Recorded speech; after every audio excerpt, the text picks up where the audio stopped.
What is going on, Casually FC? Welcome to the Chelsea, the just the call-in show. Okay, that's what it's called.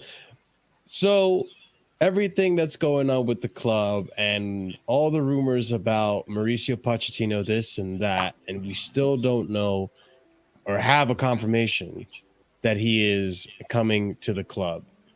So with that being said, before we go ahead and start, I'm going to go ahead and remind you guys to just be sure to like, comment, and subscribe. All that does help towards the algorithm, especially liking the video. It does help the algorithm on YouTube push the video out to other people who may like the content, and also make sure that you guys don't miss the videos when they do come up, or the live streams. Hit the bell notification so you do get notified when we do go live.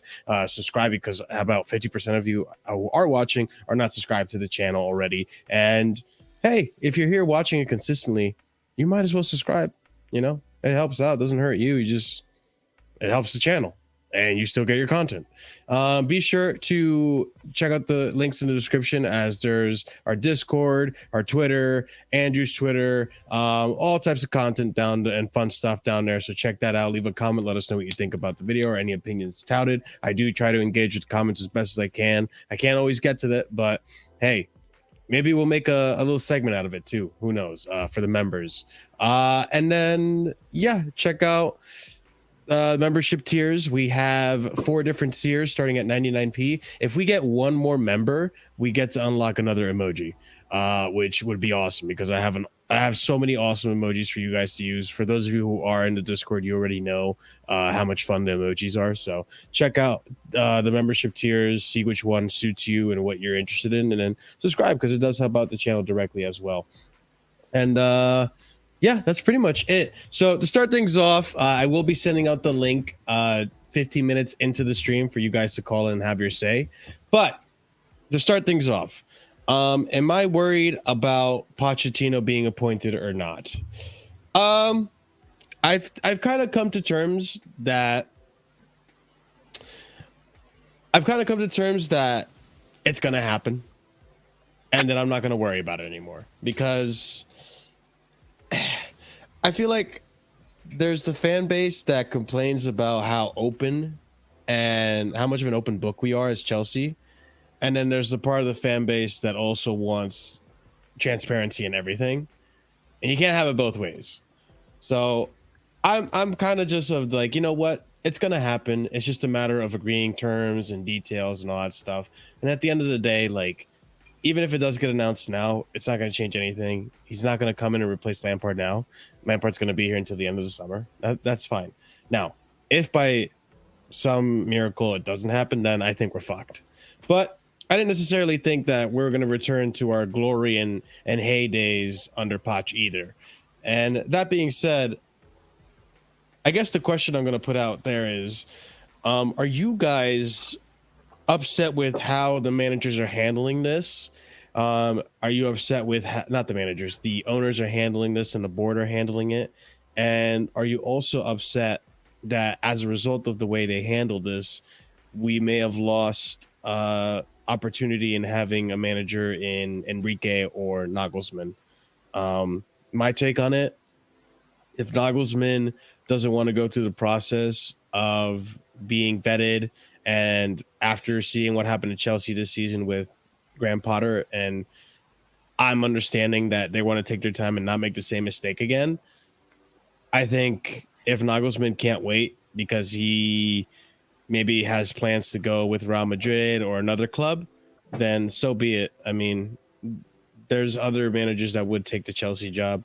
I think despite the bad form, I don't think it necessarily means that a manager won't take the job. I think if anything, it entices a manager to want to take the job more, because if they can fix that bad form and bring Chelsea back to some, some hindrance or some hint of its former glory, I think that just makes the manager look really good.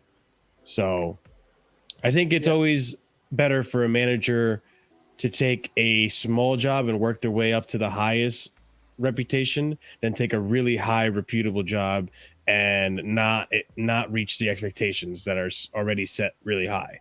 So that being said, Chris, we didn't really get to talk about Pochettino and all that stuff. So let me know what you think, man. Pochettino, like with Just a Nagelsmann manager and situation. well, with Poch for me as well. Actually, like for me, he could probably suit Chelsea the way we are right now in our current stage. How our squad is, because we have got a lot of youngsters, and I will say like Poch is good with like working with youngsters. What I've seen with Tottenham, he's built up a lot of good players over there. I thought like so, I think he could be the right man to steady our ship like to direction maybe of top 4 and top 5. Like I think Poch would be good for that. Honestly, I'm not sure how Poch can handle like the big important moments, like the big games, or like for example, The Champions League.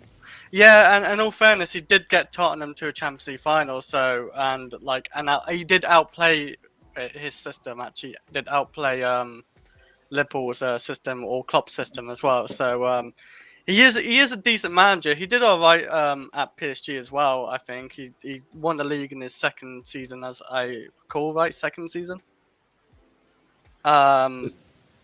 I think that, and he didn't do 2-1 Champions League as I remember with PSG as well. I can't recall. I think he's done all right at PSG. He made a semi-final in his first season, and then he got knocked out in the 16th. In the Champions League final? No, semi-final. Yeah, Poch got a semi-final against Man City. That's when they beat Man City, beat them to get to us in the final. Oh right, yeah. And then the next year they got knocked out by Madrid in the round of 16.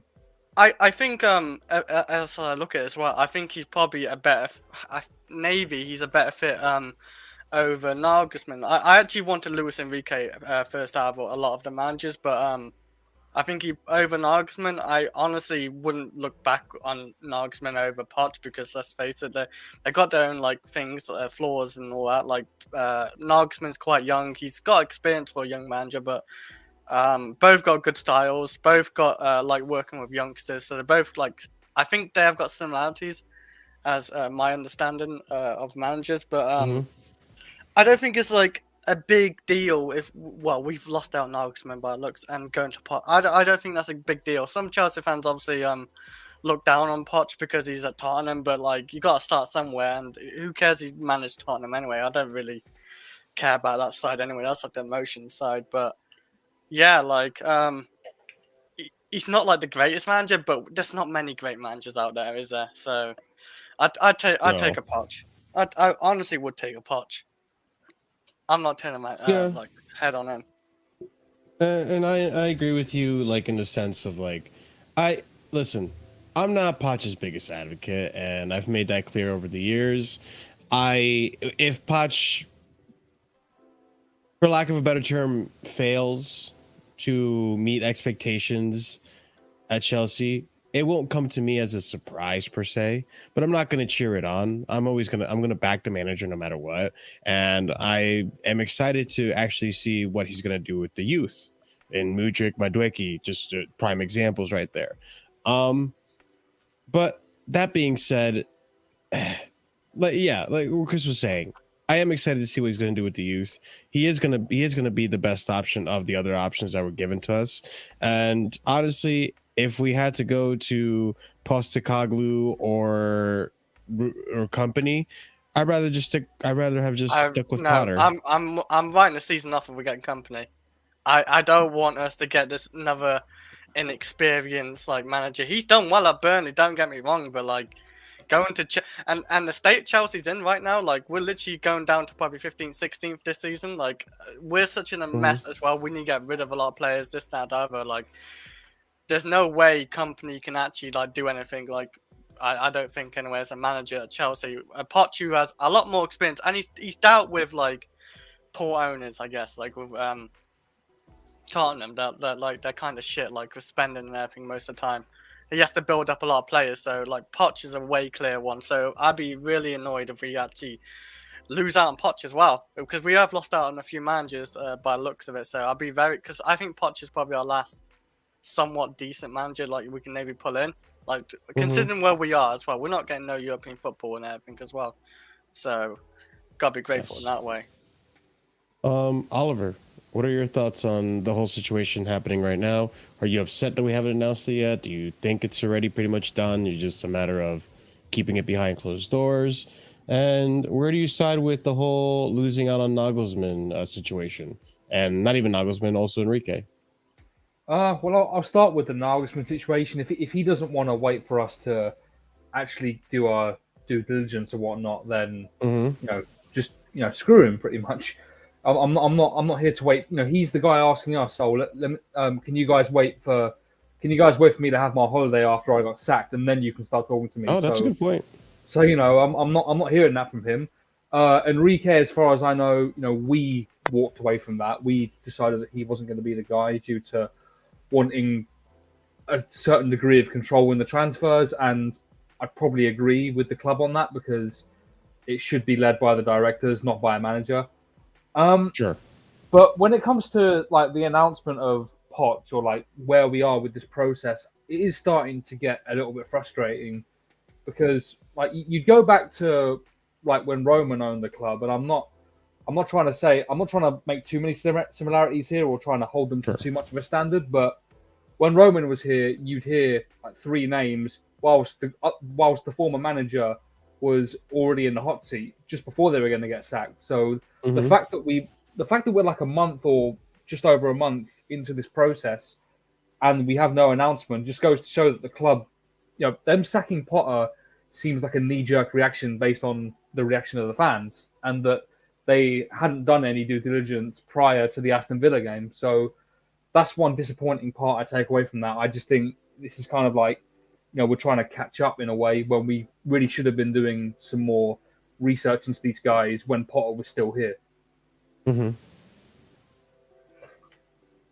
Andrew, what are your overall thoughts on the situation? Are you frustrated with the owners and how they handled Nagelsmann,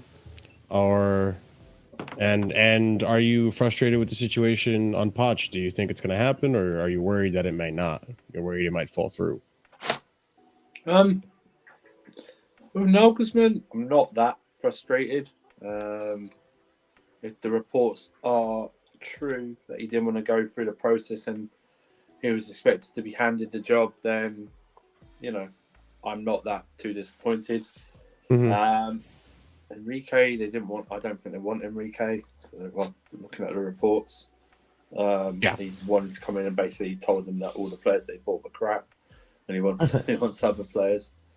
Poch, I don't know what the hold up of the deal is. Whether it's, I just don't know. Maybe they are just taking their time. Maybe they realise that maybe they don't want to rush it. They don't feel like they have to rush it. Maybe it's just like that.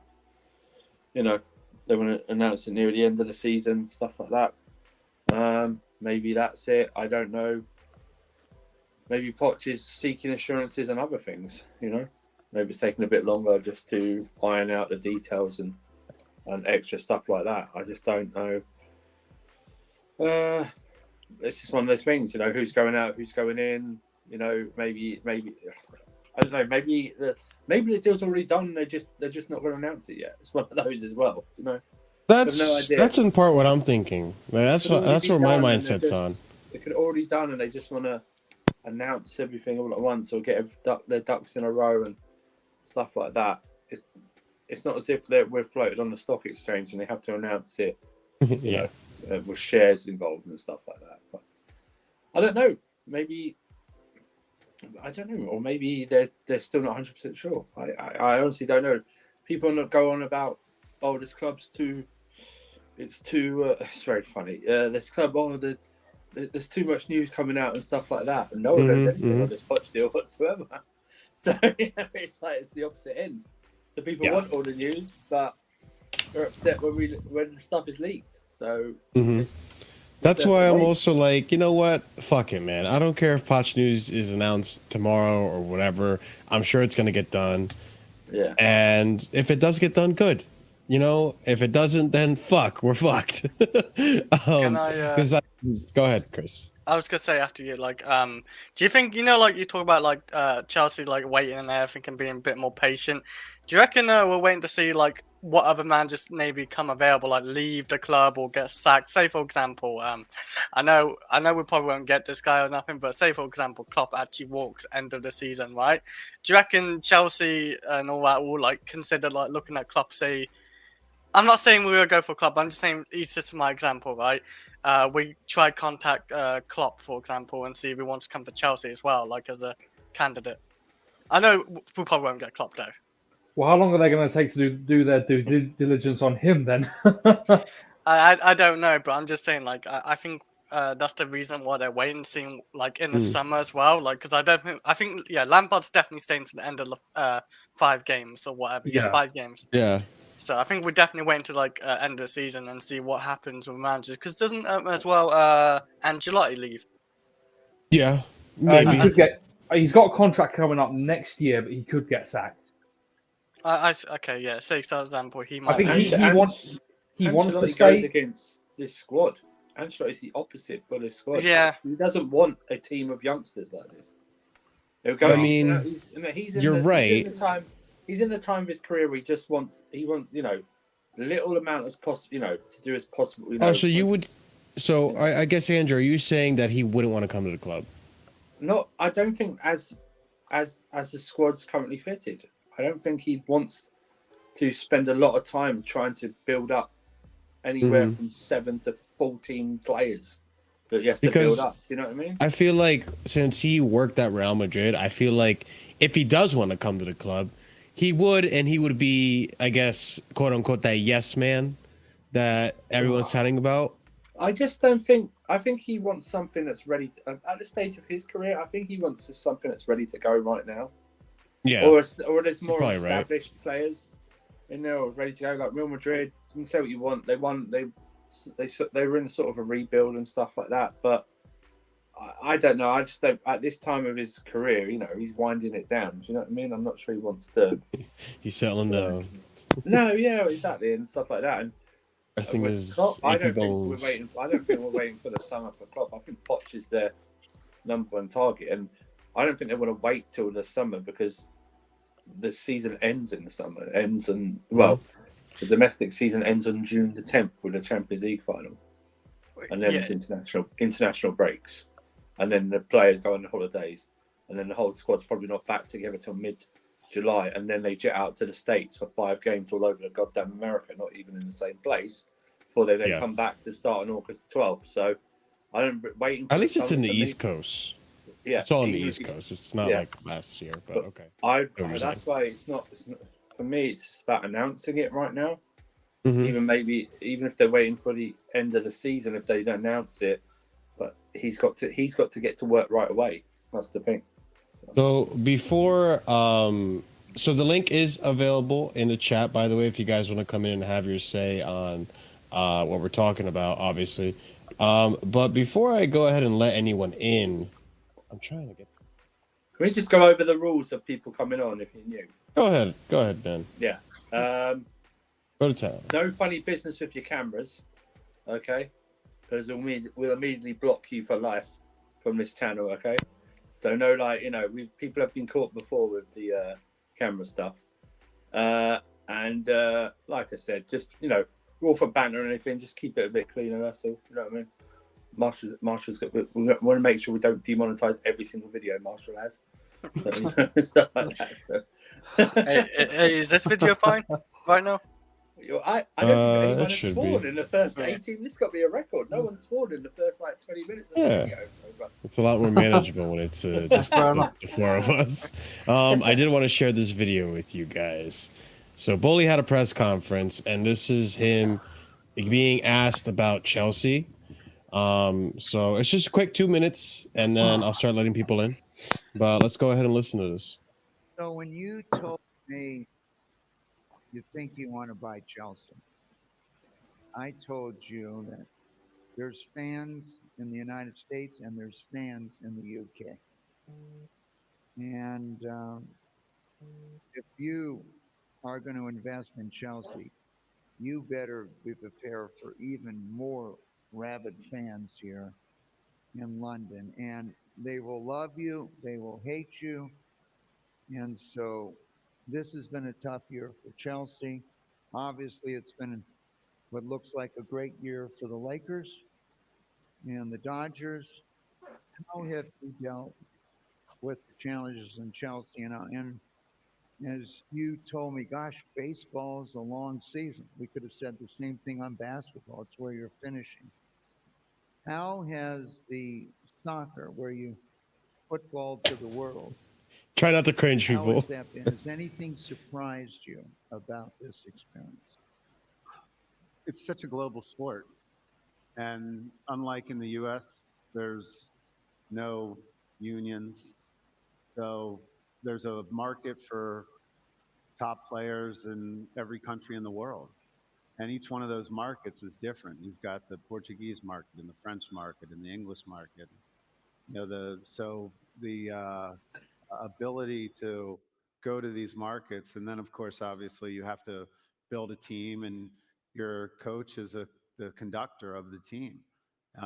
So I think there's a lot that we've learned about the different markets, the global aspect of it all, and as you said, the fans are demanding, and they want to win, and we get that. We want to win. So I think our view though was that this is a long-term project, and we're committed to the long term, and we very much believe that we're going to figure it out. We've got the best league in the world. We've got what I think is the top city in the world, and we've got an unbelievable location in the top city in the world. Wait, Right. London's the top city in the world? I would say so. I don't know Huge. anymore. What city's better in your eyes? New York, Hey. but that's He lives Kinda in like a Shitsville. talking about Chris. There goes Yeah. the swear record. Yeah, 2 seconds in, man. 22 minutes. 22 minutes. Yeah, there you He's, go, he's man. 2 seconds in, man. But at least we lasted 20 minutes. His first sentence was a curse. Why is the shit word is cursed? There we go. I guess so. I think so. I don't care though. It's fine. I just thought it was a funny observation. Yeah. We forgot heavy Alex tax. That's what we got moving through. Alex is coming home from just burying a body, mind you guys. There's been no homes, no buildings. It's just trees. It's just trees. No, I'm actually going to play footy. There you go. Footy. Nice. But you guys heard it. So he admits that it's a project. He admits that the manager is the conductor of this whole situation, but he picked bad with Potter, and now he's going with Lampard, which also you could argue is another mistake. I wouldn't say he admitted or insinuated that he picked bad managers. I didn't hear that. He didn't. But I'm just saying, he admits He's that basically saying that it's like IKEA furniture. He's the dumbest example of how to assemble that thing. That's what he's saying. I'm assembling the team. That's what it is. No. He just have a problem with color coordinating the tools to the screws. Which tool goes screws what? You know what I'm saying? Mm-hmm. He's Right. like conductor. Like, who are we, 3 years old? I hope he didn't say choo choo when he's like coach is the conductor. Serious, man. Yeah. This is my problem with him. He needs to shut up. Yeah, he does these business press conferences, and I mean, he got asked the question from yeah. Guy to be fair. I noticed the difference between, I guess, with Roman and Todd Boehly. Roman's never really impresses or even any conversation. Okay, when did you hear the Levi have a press conference? Where did you hear Glazers? Where did you hear FSG? Where did you hear Newcastle owners? Yeah. They're all silent. Fair. It's not Roman.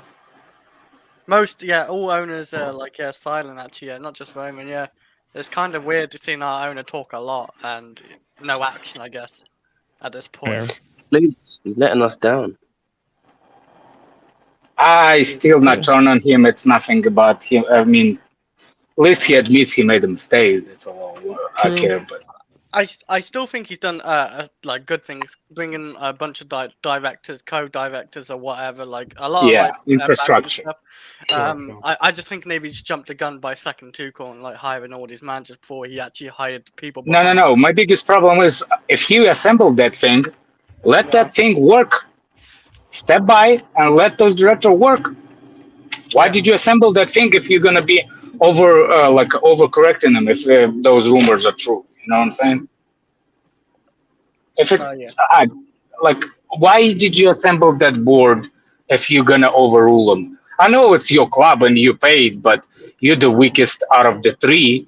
Still, you see what I'm saying? Like, I don't know. Like, Do you think maybe it could be something where he's slowly, progressively like weaning away from it? Like he took the first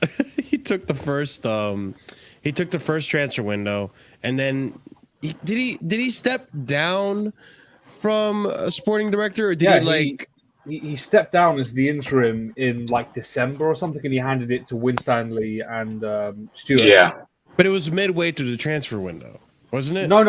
It was during like December or November. It was before the transfer. Oh, okay. I think it's before the transfer window. But what we say in it, well, this is my, like, if the rumors are true, and the reason Potter got that extra couple of months, not because the board was wanted to sack him before. Is that true? You know what I'm saying? So if that was true, and he's the one that overturned it for 2 more months, give Potter 2 more months, that's the question, you know?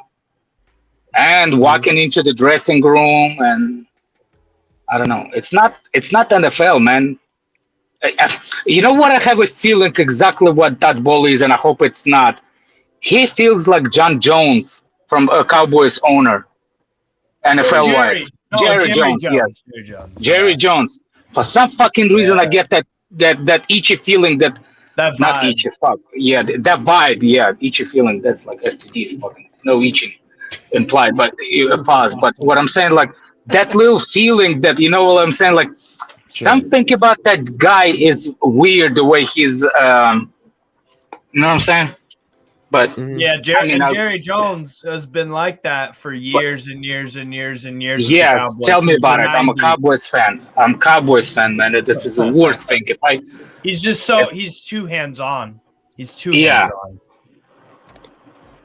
He loves media stuff. He loves talking about, I love if we signed Odell and he's the one that talks more as the owner than any other NFL teams at the same time. Yeah. You see what I'm saying? Like if you cannot see the parallels, what I look in. Of course, English people don't know who Jerry Jones is, but he's annoying as fuck, man.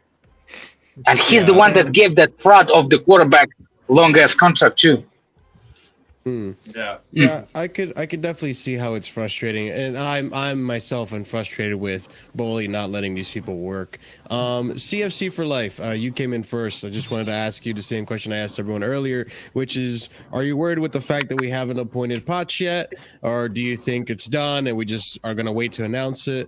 And how do you feel about Nagelsmann having followed through? Are you upset with the way we handled it, or are you upset with Nagelsmann not being patient enough? To be fair, I think Boehly's just basically trying to figure everything out right now. So I think like the whole board and that are taking their time to obviously bring in Poch, but at the same time, you've got Lampard there, and so this is all probably taking a bit of time. And then obviously at the same time, Poch wants to obviously have some of his DNA there, so that when he comes into the club, he will have some of his points also. So then he won't really be overruled by Boehly getting involved. So I think it will be getting done behind the scenes, but it's going to just take a little bit of time. But I do believe they've got the right man. But Nagelsmann, I wasn't too sure, because I know he's a young manager and he's just come into the game and stuff. And wait, were you Poch in from the jump, even before the falling through of Enrique and Nagelsmann? Kind of 50-50. Like I've seen some of the good things that Poch has done, and then obviously he was at Tottenham and he done a there, and he's obviously gone to PSG, and a lot of big managers have failed at PSG. So we can't really just judge him solely off his PSG experience. So I'm not too sure. I'm kind of 50-50. So I'm not really. Yeah, it's kind of hard to say. But hold on a second. But it was never Poch versus Nagelsmann, because I'm saying like you asked the wrong question, because Nagelsmann was never compared to Poch. Poch was never even on how you say it, on anybody's list. He's like not even in conversation. There was like two managers, and that's what we are picking from. You know what I'm saying? So nobody asked. If I would had the chance, I wouldn't pass on Poch. I liked always Poch, but the problem was not for me. Poch is not actual what he did at PSG. I actually liked what he did before even Tottenham. I like what he did before that. So Espanol? Oh, okay. No. Was it Espanol? No, Southampton. It was Espanol, and then Southampton. And then Southampton. Sorry, I forgot. Yeah. Southampton. But I saw a lot of him more at Southampton, and seen him work with the young players and got different players and made them play good football, and then kind of made Southampton relevant. And then Liverpool came in and took a few of their players, as you said before, Alex, in a few streams. Steve, I guess I'll ask you this question since you're the guy. If Poch doesn't happen for Chelsea, or is Chelsea pretty much fucked, considering the other options they have, being Company, Postecoglou? There was another name thrown in there from, oh my God, Feyenoord, Arne Slot. Thank you. Yeah. Played some fucking wicked football, by the way. All my days, Arne Slot. You'll have like 7-8 attackers in possession, just pinging it. It could be Geertruida, it could be Pedersen, it could be Kokchu, Vifa. Idrissi's a tricky winger off the left, and then off the right you've got I forget the guy's name, but he's done really, really well at Feyenoord. He's taken them up a level. He was at AZ Alkmaar, actually, my Dutch club that I like, and he did great, and he was so good that he actually signed a pre-contract with Feyenoord before the 2021 season, the COVID season, ended. So he's fantastic, and he's got a great attitude. What? Is that the Celtic manager you're talking about? No, this is Arne Slot at Feyenoord. And Postecoglou is a Celtic manager. He's good too.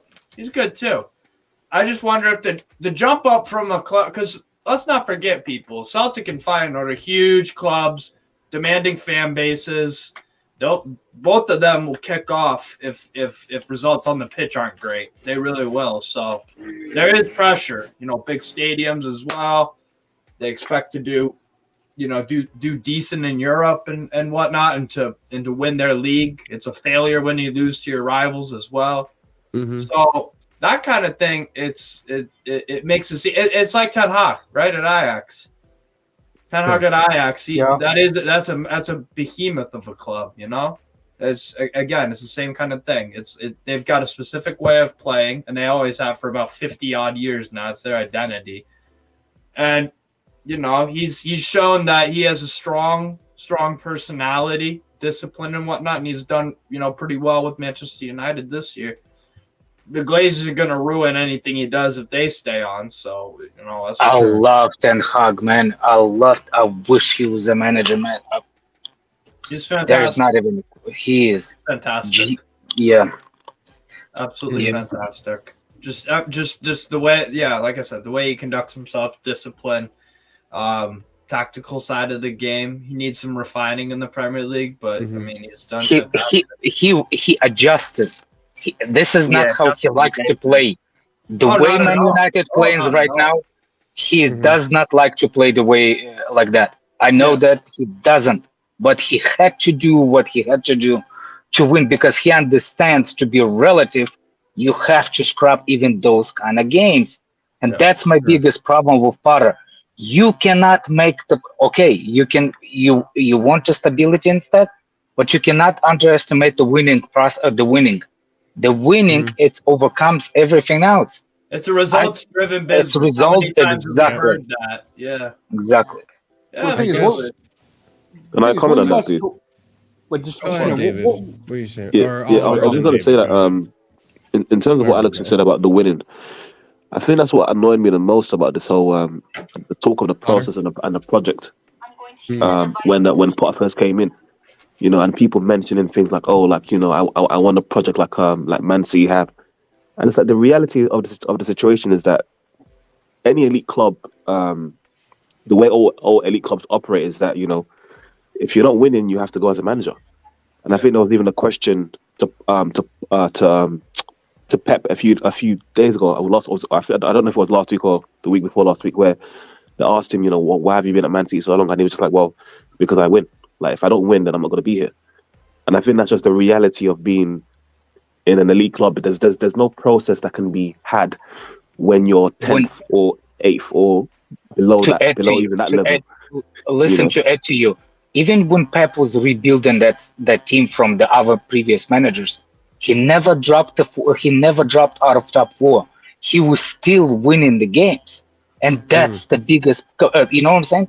If you sacrifice as what's the name?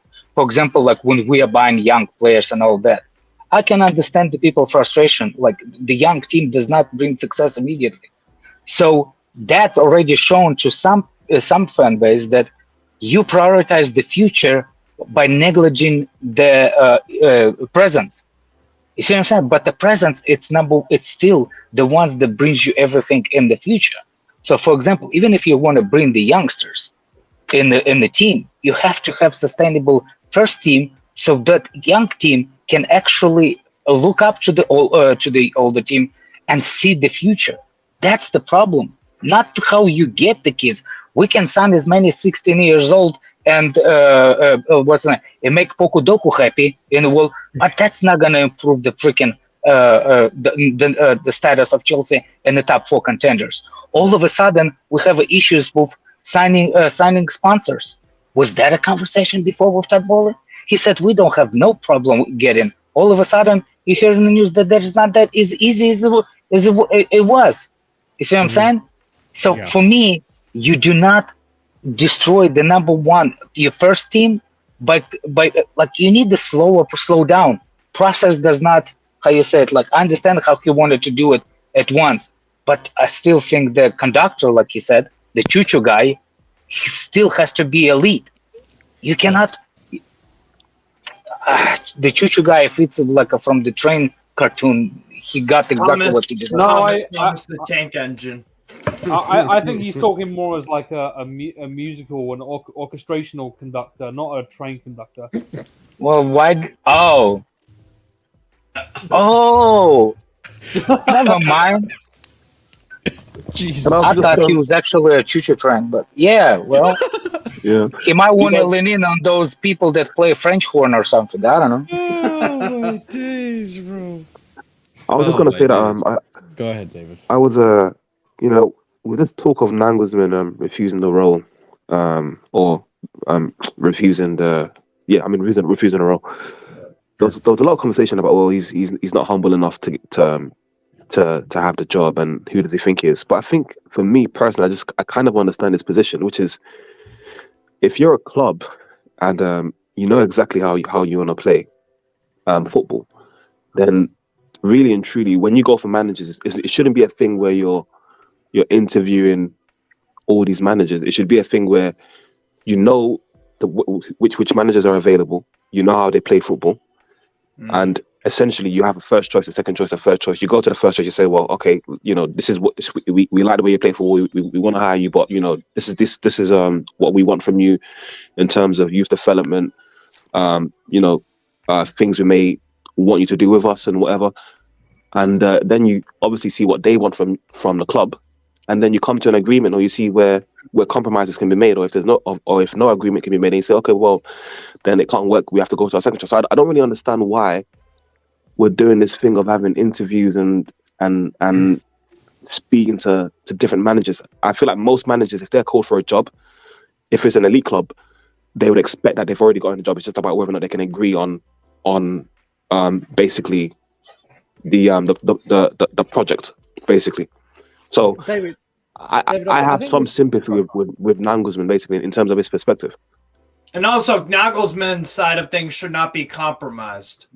Because he is in the position of power because your club has been in right now. Your position as a club right now is in a position of weakness due to the interference from Boehly, league positioning, lack of European football, the desperation, the shoddiness of this whole interview process, like you're talking about. So why should Nagelsmann compromise his side of things? Why shouldn't Pochettino I actually think that Nagelsmann was a bit too arrogant to think that he's already has a job.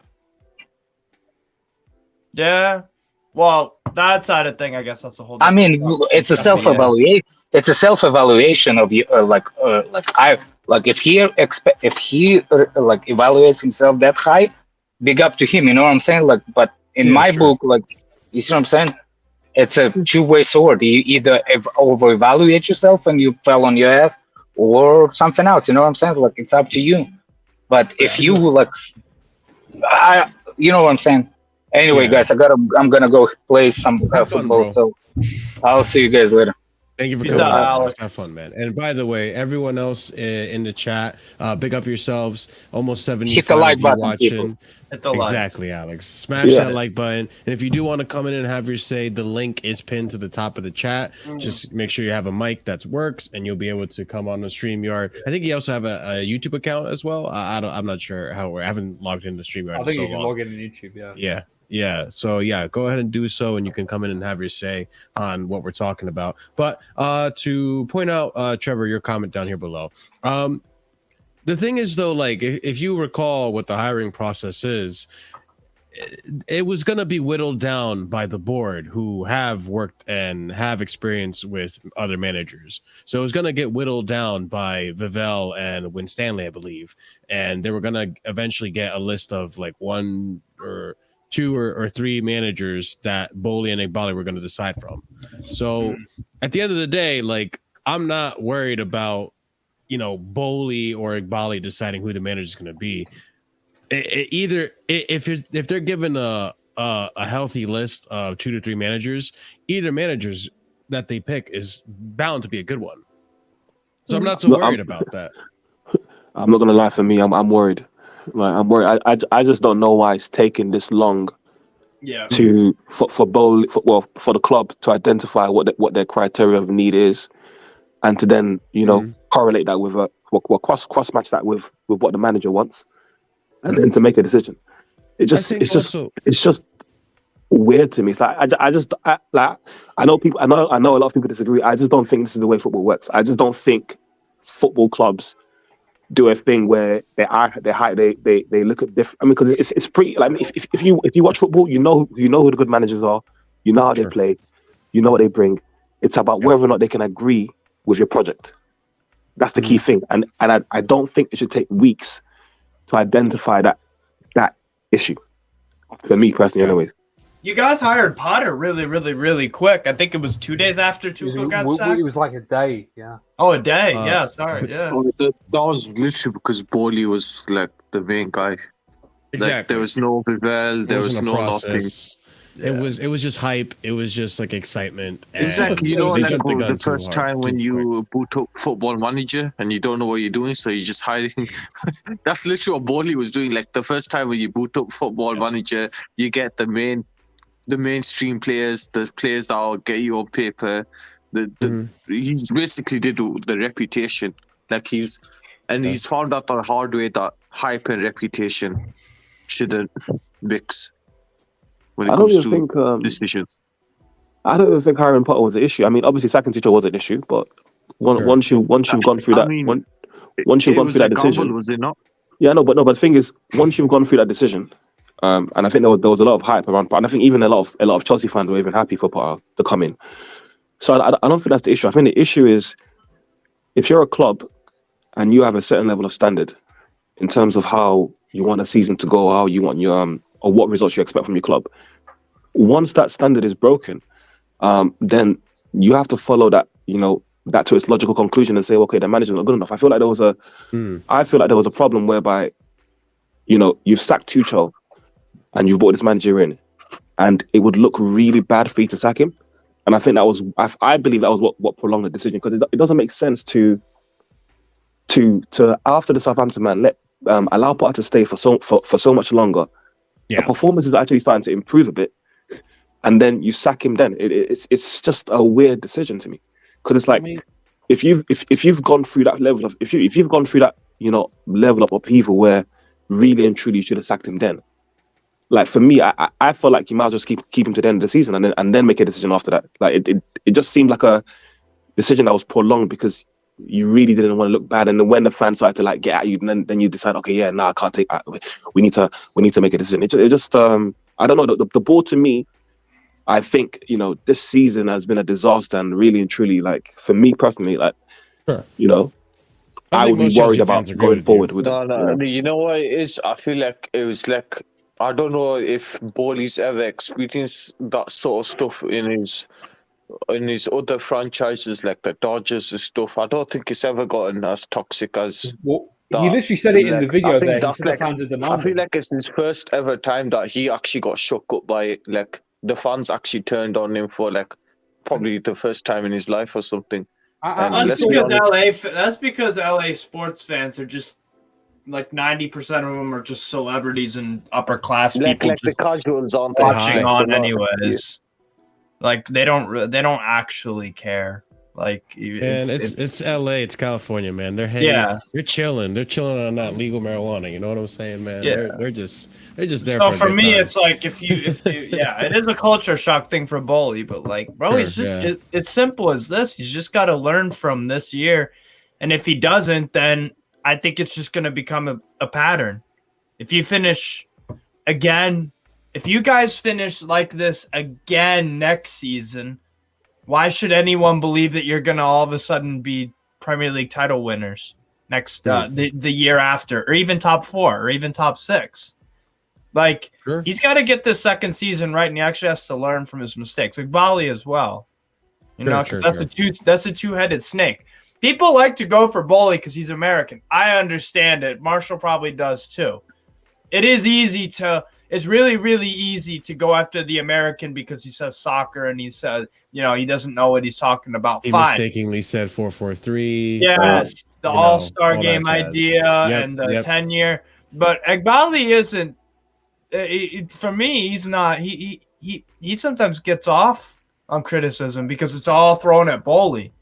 Yeah. Like, no, bro.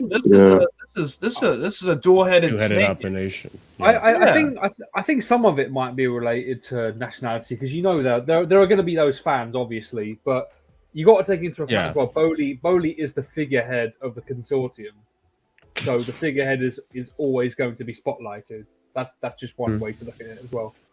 I think, and going back to what David said earlier, I think there is reason to be worried, obviously, because of all the mistakes that have been made and all this and that, which I think to a certain extent, it's a little naive to think that, first of all, a owner that was appointed by Roman, let's point that out, okay? Yeah. I think that doesn't get emphasized enough. An owner that was appointed by Roman is going to come in here and it's going to be a smooth transition, like Roman never left the club. I think it's naive to think that this season was going to go this way. Now, did we expect it to go this bad? No, not at all. Like, I didn't even expect it either. I was thinking, like, if we drop off, I'm sure we're going to drop off a significant amount, but we'll at least be a top 8 team, right? No, it definitely dropped off a lot more than I expected, right? But that being said, I think what's been nice to hear, even though it's been too much at times, I would like some behind closed doors discussion, you know, for the club. I don't like everything being transparent either. But what has been nice to hear is that it seems that they are learning from their lessons. We saw that with the transfer window. From the summer transfer window where it was all Boehly and we just got manager signings versus the transfer window we did in January where we relied on a more aim. There was more of an aim. There was more of a target of what kind of a team we're trying to build and what kind of a structure we're trying to have with the likes of bringing in young players like Enzo, Mudryk, Madueke, Badiashile, and so on, and still getting young players up and we'll talk about some of the signings we did on Sunday, but there are more signings that have happened in the last week when it comes to youth players. So in that January transfer window, we saw a bit of, okay, he's grown, he's matured from what happened in the summer. Now, with the manager appointment, I get it. There is reason to be worried. I especially with what happened with Nagelsmann, we're all like, oh, Nagelsmann's going to happen, all this and that. And we were all convinced. Everyone here on this panel was convinced Nagelsmann was going to be the guy. And then all of a sudden, everything falls through the cracks and we're back to square one. And we have to go with Pochettino and other Ruben and all these other names that were in that short list, whatnot, whatever. I get there's worry with that. But at the same time, I feel like these owners do have the right to take their time, considering how bad going for Potter, who, mind you, at the time, I think most of us on here were rating Potter. I think most of us thought like Potter's a good manager. Look at what he's doing with Brighton at the time. But we saw what happened at Chelsea. We saw what the Chelsea project entails. We saw how much pressure it brings. So it takes a certain type of manager and a certain type of criteria to come into this club and not only take on the Chelsea job, but also be the right fit for the project. So I don't mind them taking their time too much. Like, I think there should be a process, because the last thing I want is Potter 2.0. Yeah, that's what I'll say towards what you had to say, David, and your worries. You're allowed to be worried, but I just say, like, there's a reason for it. Just to comment a bit on what you said, I think one of the problems that I think when people think about football is they think of football almost like a zero-sum game where it's like, it's almost 2 + 2 = 4. Yeah. Football, there's always a risk inherent in any decision you make. You can make it like I mentioned about Potter. Like, Potter seemed like a good decision. Sure. This is a guy who, as much as people want to deny reality, he did improve Brighton. He did do more with less. And it wasn't even a thing of he's done just more with less with Brighton. I think he did more with less even with Ostersund. I think Ostersund were not as good as when he joined them. So the signing made sense. But the problem the fear that I have is that the owners don't have enough courage in terms of there's no willingness to accept that, okay, we've made this decision, and the decision hasn't worked out. We have a clear line in terms of what we want to happen, and this line has been breached, and now we have to end it. Like, it just felt to me that they should have pulled the plug sooner, right? Yeah, it just felt to me that there was a lot of thinking about how they would look, rather than just this is the logical decision to make. Let's just make it, because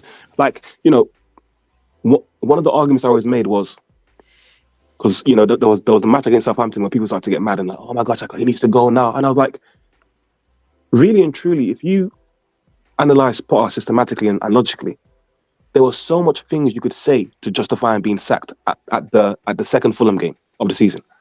The fact that our metrics in terms of retaining possession, all these kind of things about chance creation, lack of clinical edge, all of these things went. All of these things went down, and of course there was the record of he was like 2 of 16 or whatever, even before Southampton. It was like, why does it have to be that match that you sack him? There's so much other things that you can pull from to justify the decision, and that's my problem. I just feel like there's not enough ruthlessness in terms of the ownership, and some people think that's good. I just think when you're in an elite club, you have to have that level of ruthlessness or you get left behind. But, it's not all doom and gloom. I think the sign of players has been good. They've shown good intent. And, we just have to hope that things improve going forward. And you know what? Basically. That is a good point that I do want to hit on as well. Like, it's not like these owners have been neglectful. They have shown good intent. It's just, unfortunately, they've made mistakes Too in much. parts. Too much. Yeah. Too much. They've made some pretty pivotal mistakes in some really important parts of it. And as you saw through the press conference that we saw earlier, or at least a little bit of it, you could tell that Boehly has learned that the managerial position is probably the most important one, as he does say it's the conductor of the team. But that being said, Steve, I never got an answer from you, really. You kind of told me about the managers, but I'm going to ask you again. If Chelsea do not get Poch, are these managers going to be good enough? Like, I'm worried about Vincent Kompany coming into this club, and I'm just like, I might as well just go. Chelsea might as well go to championship, because I don't want to give it to another man. If we're going to be giving it to another prospect-esque type of manager, I might as well have stuck with Potter. So that's the kind of feel that these other choices have given me. So you tell me, am I wrong to feel this way, or do you think these guys could step up for Chelsea? There are other options out there. Like I always get annoyed, and this is because I watch football from outside of England, and I hear people say this. Oh, the striker market lately is a bit shy. Oh, the right back market, it's not that good. There's not many good names out there. It's like no. Football's a global game, brother. That's why you pay scouts to find you good players that are able to step up. It's not rocket science, and it's not. That's an excuse. Oh, the market's not great. Oh, there are good managers in the Netherlands. There are good managers in Russia. There are good managers in Ukraine. There are good managers in England in the lower divisions. There are good managers in France. There's good managers in Germany, Italy. I mean, you've got options, man. You've got options. You've got Ruben Amorim. You could go for a Vincenzo Montella from Fiorentina. He's got what happened to Ruben, by the way? He didn't make the short list, apparently. I don't know why. He seemed like if we didn't get Poch, I would have been a little bit more comfortable giving it to Ruben, because at least Ruben, and not to disrespect the other managers in the leagues they're coming from, but the Portuguese league is a pretty competitive league. When you have, the likes of Sporting, you have Porto in there, Benfica, so there is competition there. And I've heard good things about Ruben, so there was some confidence in me that, like, all right, if Poch doesn't work out, maybe Ruben, but I haven't heard anything about Ruben. So again, like, there is a short list. There's Kompany, Postecoglou, and again, the name escapes me for Arne Slot. Feyenoord. Slot machine. Slot machine. Okay. The fucking slot machine. the slot machine manager. Are these guys going to be able to step up for Chelsea, or is it too big of a job for them? Too soon? Kompany, I have questions about. Postecoglou, I do as well. For me, out of those two, it'd be Arne Slot. It would be Arne Slot, because just the way I have a few Dutch friends, and they asked them about him, and the way he conducts himself, and he's got a strong personality. It's not dissimilar to Ten Hag. Obviously, they're two different people, but like I said again, this for me, Arne Slot, he'll be getting you playing even better football than Poch if you want that, and he's good at developing youth as well. If that's the other thing, I think he is. I think he's a fantastic up and coming manager, and that's the thing. Like, I wouldn't be surprised if a Guardiola left and Arne Slot would come in or something like that. He is, for me, that good. Really? Wow. Absolutely. Absolutely. I think Slot Machine is going to be. He is going to be like a top of the tier manager. I've seen enough at Feyenoord to know, because you got to remember, Feyenoord aren't loaded with cash, but he's recruited smartly. He's used the players that he's had and recruited from within the Feyenoord Academy, which produces gems time and time and time again over 50 plus years. Same with Ajax and PSV. But yeah, I think Arne Slot, he would be a guy that, I think he would do well at Chelsea, absolutely. And I'd probably go with that over Pochettino, because you are going to have, I know your fan base. You guys know your fan base. The Spurs thing, if it's 3 losses in a row, and yes, Gabriel, whoever gets Slot will hit the jackpot. Yes. That's a good one. I feel like if you don't get Poch, you just wait for you either go back. You either have to go back to Nagelsmann and Enrique, or you wait till the summer. and wait for managers then. No, seriously, go for Slot. That's what I would do. And I told Tottenham fans the same thing. I'm like, bro, he would fit. He would fit at a top end kind of club, or Spurs who pretend to be. Maybe you could bring him up somewhere, but I feel like in the summer, him, Slot, and all these guys, the Zerbi, Amarin, I think they'll all be available. I think what might be holding them up now is they're still in the season, so they probably want to focus on the season. So if you don't get Poch in now and he's not coming, then in the summer, I think you have you can get all those managers basically. But obviously, going to the Zerb is gonna look crazy after Potter. So that's the issue. Yeah, honestly, that's not about. That's a good point you bring out, David. It is possible that in the summer there's more managers available, even some that weren't on the short list that we expected to be on the short list.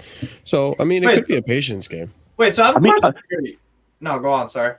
I was gonna say I'm even slightly thinking that maybe that might be what's happening. They're just kind of like trying to stall for the summer, like to see if they can like stop. I don't know, but it just seems weird, like that it's taking so long. I've been thinking of all these theories about what they may be doing. So that was one thing I'm thinking that maybe they went to the summer. I just don't know how long you can leave it though, because like Andrew said in the beginning of the stream, the domestic season, or what the season ends on like June the 10th, and then it's international breaks, and then pre-season, and then bang, it's the Premier League. So like, how long do we really have to be waiting around? We can't push this much longer than we already are. So I don't know. I don't know how much leeway they're going to have there, really. If it was me, I would have had Enrique in as soon as Potter was sacked. Enrique, yes. But I think I don't think they care as much about. Well, I don't know. I just because for me that the way I was thinking was like, well, if you get a manager, exactly like what Andrew was saying, if you get a manager in now, it just gives them more time to work with the players. Like, but I just don't think they care that much about. I think they feel like if they get a manager in now and summer, it'll be fine. But I don't know.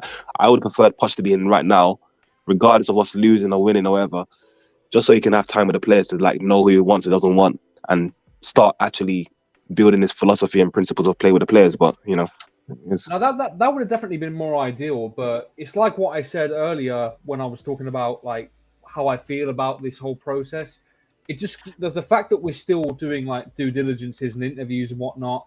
It just goes to show that the owners didn't do any of this. That they had no plan to sack Potter. Because like I said, when Roman owned the club, you'd hear three names in the reports from Matt Law and whatnot. They'd already had like a short list when the manager that's going to get sacked was still in charge. So it just goes to show that after that Villa game, it was a knee-jerk reaction to fan sentiment, and that's the disappointing thing. I need them to, if we're gonna get where we want to go, they need to be more ahead of the curve on that one. Absolutely. Do you also factor in the fact that in terms of the managers that they are looking for, there's a lack of availability compared to when Roman was in charge? No. I don't think so. Because if you actually look at the profile of managers, they weren't winners. How many of the shortlist do you see as, oh my God, he's a winner, we should go back get him? I don't think they won't winners though. Well, Arne Slot's about to be a winner, albeit it's the Eredivisie, but they haven't won the Eredivisie in 6 years before. Yeah, because the profile of managers we're looking at would have been, if Enrique wasn't out of club football for so long, it would have probably been Luis Enrique, if we're being honest. I don't even think that's a good argument as to why you don't take a manager. You take a manager based on how they play football. Are you really gonna risk two back-to-back project managers that are not really as proven to be? Well, for me, the reality is that again, if you look at in terms of what you said about Enrique, if you look at the way Enrique plays football, look at the amount of time he had with the players that he had, and look how good the football was. I mean, there was issues in the final third, but when you only have Morata as a striker and Ferran Torres, then I don't know what you're supposed to do. But the football was still good. So now you're giving him more time with players. I think it only comes down to whether or not you like the way the manager plays and whether or not they're agreeable to your project. Because I know there was a lot of people on that wanted Hansi Flick to be in charge of Chelsea. and he's an international coach. So for me, I don't think it's about wanting a winner. I think it's about wanting a manager who has some potential or is promising. That's why I would say Arne Slot. Yeah, and whether or not they're agreeable to the project. Yeah, and for me, it's like he's done fantastic. I mean, some of this, if you're a stats people, you'll like these. I mean, attacking total shots per game this year for Feyenoord, 20.2 average shots per game, 20. So if you give him a number 9, average. Huh? That's our monthly average. Yeah, exactly. I mean, they've some of the games over this season. I've been taking a look. 5-2 win at Vitesse, 4-0. 4-3, 4-2 loss to Lazio in the group stage, one of only 5 losses in all competitions. 3-0, 6-0, 4-3 loss to PSV, his only league loss this year in the Eredivisie, which is absolutely crazy. 3-1 win over AZ Alkmaar. You've got a 5-1 win, a 7-4, or sorry, that's a friendly actually. 7-4 though in a friendly, that's madness. 3-0, 2-0, 2-2. 4-4, 2-1, 4-2.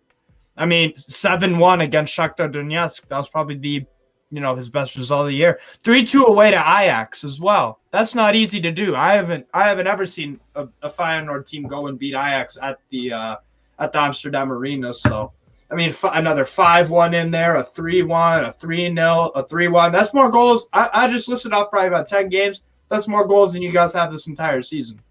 Yeah. In all comps. So, and it doesn't mean, and when I'm talking about Arne Slot, it's like, okay, just because he scores goals in the Eredivisie, I'm just saying that it looks really well, and it's not a coincidence. Well, when it's a league that's usually dominated by PSV or Ajax in recent years, it's always nice to have a team like Feyenoord.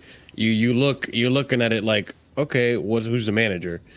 Because it seems like that, like. When you have a good manager, he can outperform the top teams in those leagues, and then all of a sudden we're not talking about a farmers league anymore. So it is impressive, especially considering, like I said, if you get a manager that in one season, and this was almost to a certain extent Nagelsmann, we have the Bundesliga that was dominated by. I almost want to throw in Dortmund in there, but it's pretty much Bayern. And then Nagelsmann comes in and he's like threatening Bayern's league hopes season after season. Yeah, and that catches people's attention. And same thing with who was the manager that won the Ligue 1. The season Galtier, the current PSG manager. The current PSG manager. I mean, you don't think that grabs attention? So yeah, like if it's not an easy thing. It's not an easy feat to be in quote unquote a farmers league and actually win it. So well, I assume that's why Arne Slot is impressive.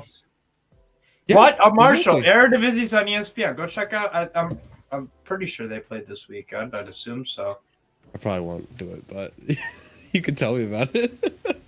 It's good football to watch. Yeah, it's good football to watch, man. It really is. So if I had that's just my take. I would take Slot just because I think Slot's upside is a bit more than Pochettino. Yes, he knows the league, and yes, he did well with Spurs. Like I can't take that away from him. That's fine, but Arne Slot is about to win the Eredivisie. And he went to a Europa League, quarterfinal, and they made the conference final last year. Remember, lost, but just fell short to Roma. I mean, before Arne Slot went to Feyenoord, they hadn't finished top 4, they haven't finished in the top 3 within a respectable distance since about 2017-18. So he's just elevated the club. He's elevated the club in terms of the recruitment, style of play, and all that. But that would be my one choice. I feel like because of the players we have, it's just always a risk when you take these managers who aren't like fully well known. The kind of players we have, I feel like as soon as results start going bad, they start questioning the manager straight away. I feel like you're right. You're definitely right. But if we get this manager in time, I feel like the club does seem to back the manager over the players. And we did see a clear out in the summer. We didn't get one in January, but I'm sure there's going to be another clear out in the summer again, where we're going to get rid of a lot of these players. And we already heard rumors. We got Kovacic in there. We got Mason Mount in there. Potentially Gallagher, Ruben Loftus-Cheek, a lot of like these dead, I don't want to say dead wood, but... You called Ruben deadwood. I was going to say dead weight. But at the end of the day, like, he's not playing, so he's just consuming salary. So I can see whoever the next manager is going to be, he will have an idea or somewhat of a team that he wants. So I'm not too worried about the squad going into next season. I think we will have a good squad. Hopefully a slimmer squad as well, not an overbloated squad like we have right now. But we'll see. We will see. My only concern of that situation is, I think I can't remember who brought it up, but there was an argument to it saying that he may not have enough time to figure out what his starting 11 is, because depending on how long they're going to take, he's going to have a preseason with a massive squad, because that's how it's going to work. It's going to be however many players they are. Like, how many is there in Chelsea? 30, 35? Around that many players. Yeah, and he's that's going to have not to try even figuring including out a loan system, players. figure out who to trim out and stuff like that. So, and for all we know, the players that we may find dead weight, he might end up using them for his tactics just to see how it is. And I mean, there just are got a players that are feeling going to leave regardless, though, just because they Oh haven't no, signed a they are contract. going to be genuine players that wanted to leave after Tuchel anyway. That's going to leave players like Ziyech and stuff like that. But I'm talking about the other type of players that we may think is deadwood, but he might. You never know. He might try Loftus-Cheek, or he might. I don't know. Like I'm just giving an example. Go on. That's a contract, though. It's different.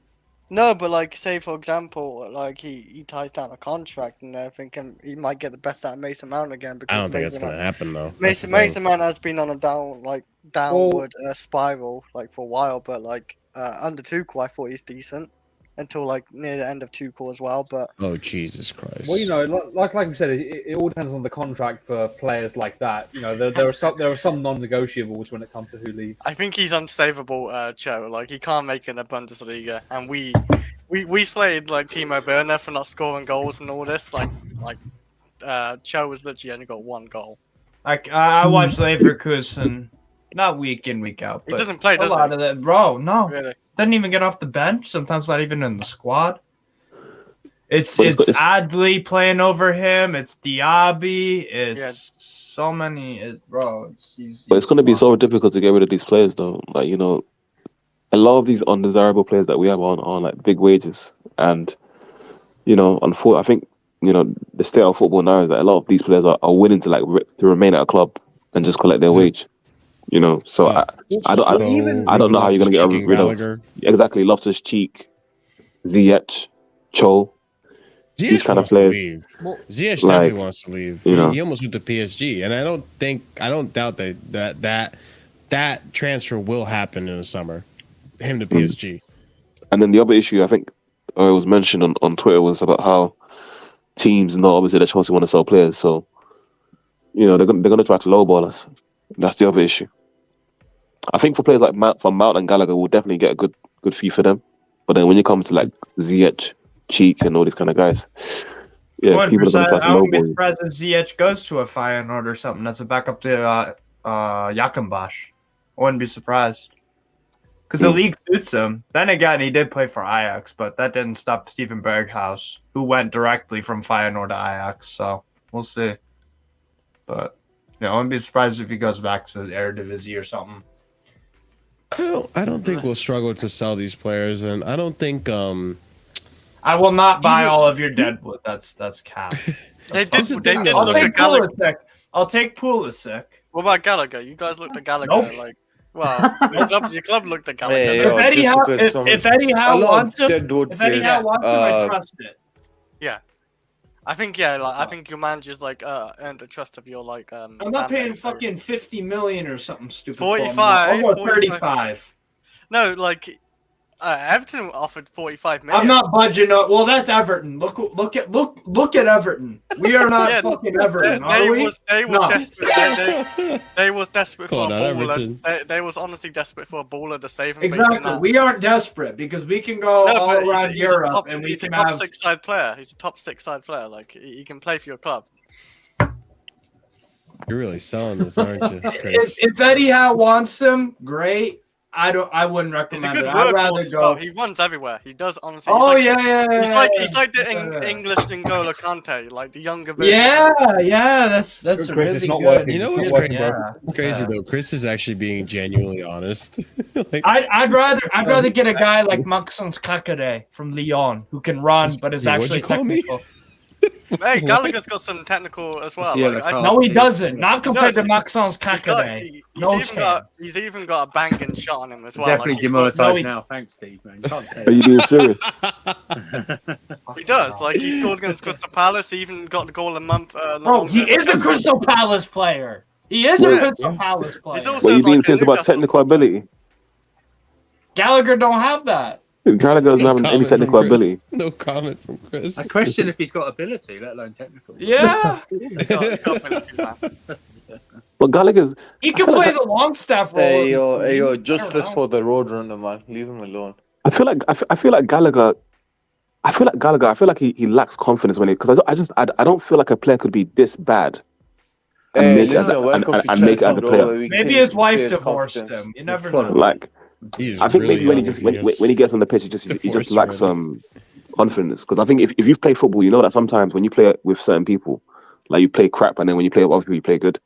So I don't know because it just seems like how did you make it this far with this level of ability? Like it doesn't make sense. I mean, I could say this after yesterday. I could say the same thing about Raheem I Sterling. mean, to be man. fair though, last season we were all probably saying why not give him a chance, but welcome No, to I Chelsea. wouldn't Like do I that. said, Sorry, where I we can't kill let that players' sit, man. You confidence. can't say that about Raheem Sterling at all, Marshall. That comment you just made is ridiculous. After yesterday's game, No, I you said- can't, Marshall. He gave the ball away like 5 or 6 times. He's got over 10 years of It's playing so in the bad. Premier League. You can't. Yeah, I know. can't It's just equate my Raheem old Sterling Raheem to Sterling Gallagher. agenda coming back. Yeah. Bro, Christ, Andrew. thought- That's I what thought I saved football him, football actually. is though. That's what football is though. It's like, what did you do for me recently? If Well, I just say ASM that- when ASM destroyed Kyle Walker in October, I was like, this guy's a fucking god. But then he put in a stinker against Wolves, but then masked that completely by scoring a fucking wonder goal late in the game. And I was like, bro, I see you scoring out here, but like, come on, man. So People it's wanted all Alisson about, next to him at Chelsea. That's another one too. bro, take him. Take No, him. thank you. I'm okay. I don't want him. What, you don't like inconsistent futsal players? With Inconsistent Gucci injury headband? prone players. we Yeah, literally I'm have okay. Felix right We've already now. got we've already got forwards who don't produce. We already got Felix. Thank you, Oliver. Yeah.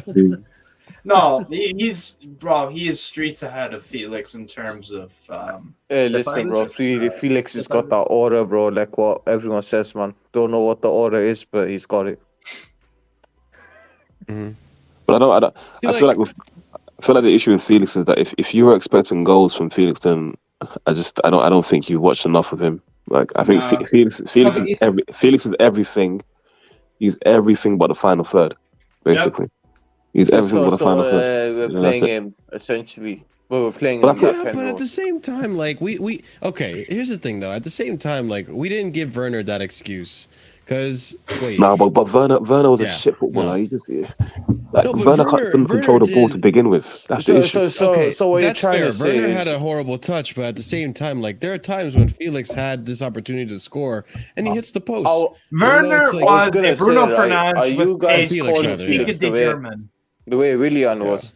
Because Willian was everything but final third, Yeah. and we all slated Willian. So Oh, shout out. Yeah, I mean, I I'd don't take get it, man. Werner back now. You would take Pedro back from Lazio. Oh Yeah, my yeah, god, I Pedro would take back. Pedro Wow, back in a I don't- heartbeat. What a footballer! What a footballer! Does no, he do well Pedro's over? was underrated. A lot of Yeah, people like. Pedro's still banging at Lazio. I like Pedro. Always have. Oh yeah, player. I've always Yeah. liked him at Chelsea, man. I always remember one of his famous goals as well, like the quickest goal against United. 30 seconds or whatever it was. Even the one against Everton was weak foot, top corner. Like he can score some crazy goals too. Mind you, this comment, I do want to address this comment. Like, listen, I don't want to say Raheem Sterling this whole entire season was absolute garbage, but I mean, he was good for a month and a half. I think after January, after he came back from his most recent injury, he's just not been the same player. He just, it just you can tell he's down tools. He just doesn't want to play for this club, and I don't know about that. It sucks. To be honest, I think if you could say that about a lot of players and Marshall, like everybody's down tools, everybody doesn't want to play for his club. No one in this club is really. Who else could you say that about? No one wants to play for us. You could say about Kai Havertz. You could say that about Mason Mount. I feel like Kai Havertz has. You said about Kepa. Like what's his name? Kepa's just bad. Cucurella. You could say that to practically all our new signings. Listen, Cucurella, and Koulibaly, I think they genuinely try, but they're just ass. Okay, and the same. I just think with Sterling. I just think of Sterling. I think Sterling just has the ability, but he doesn't want to fucking try anymore. I'm not too sure because like with Sterling, like even so like against Arsenal, right? Yeah, he didn't do good. I know that, but like he's sitting too deep, and that's got to be like a instruction. Like you don't just like go up there. Put it nicely, Fat Frank tax. For me, right now, I feel like I just think he's been told to basically. I just think you need to wait for a manager to come in to start judging these players fully. I think that. The problem that I think a lot of people are struggling with the reality that this is new football now. Like I think in the past you could just have like good players dotted around the pitch and you didn't really matter what the manager was doing. You could still be successful. But now I feel like the manager is so instrumental to how teams play and to the success of the team that you need to wait for a good manager to come in before you judge them.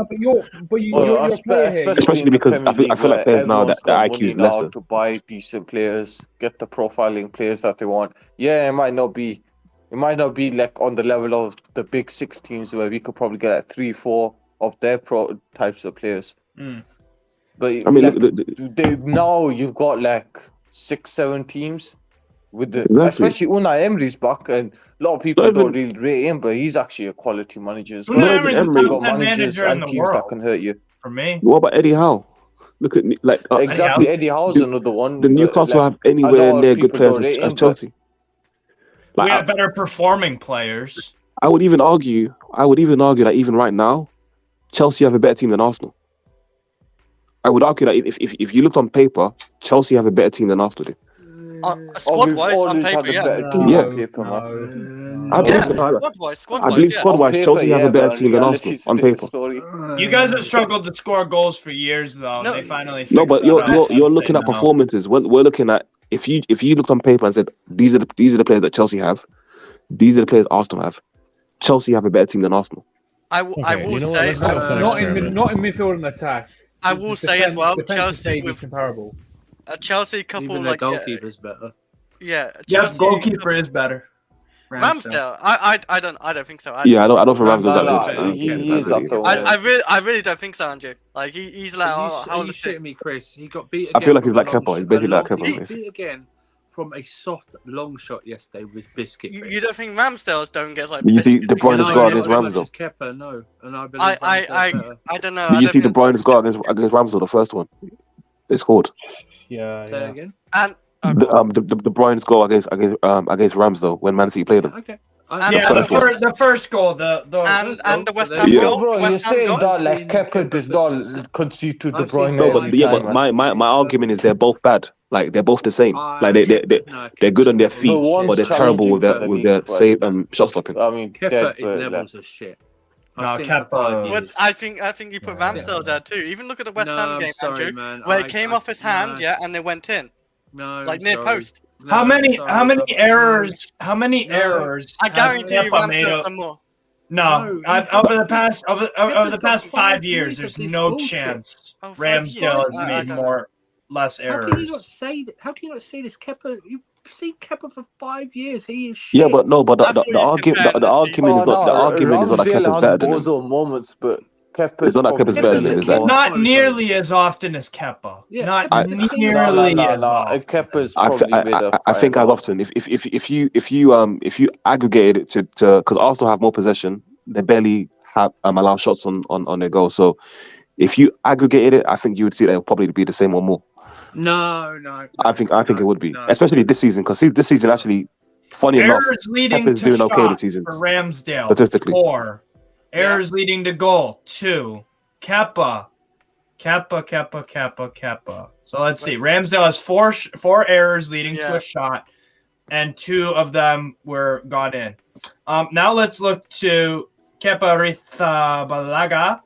Yeah. Errors leading to shot, 2. Errors leading to goal, 0. Oh, fair enough. There we go. Kepa has played less than. Kepa is the best keeper. I think Kepa statistically he's the best keeper, and isn't he the best keeper in the league? And save, no, he's not the best keeper in the league. He's not. No, I mean shot stopping, saving.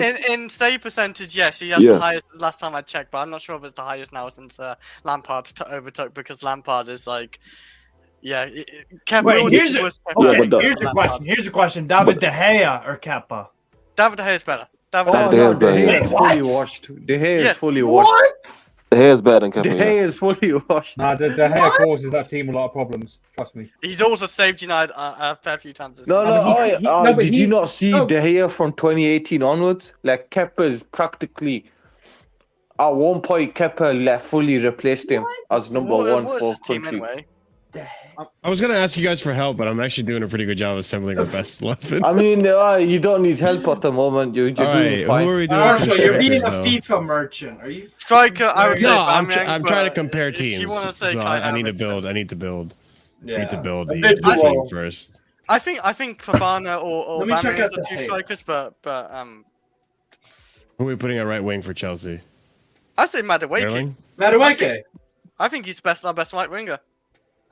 And Sterling's Oh our best no, left winger? Madueke is our type of winger. Yes. Sterling's on the left.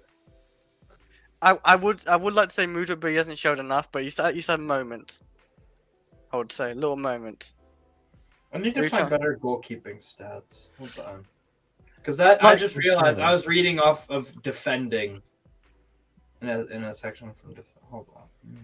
With Kepa as well, he does have a higher save percentage. Like with Rams, I don't think there's much of a difference between the two. Yeah, exactly. I think they're the same. If we had Ramsdale, we'd be complaining about Ramsdale. I guarantee we will be complaining about Ramsdale too. He would save shots that Kepa doesn't, though. I don't think so. I think they're the same. I don't know. I don't think that's much judging goalkeepers is so interesting for me. I love hearing people's takes on it. Like, because you can think of goalkeeper like with Man United and this whole De Gea thing. Like, they should go for a new keeper. They should. I think it's obvious who's the best keeper in the Premier League, though. For me, it's Alisson. It's Alisson, isn't it?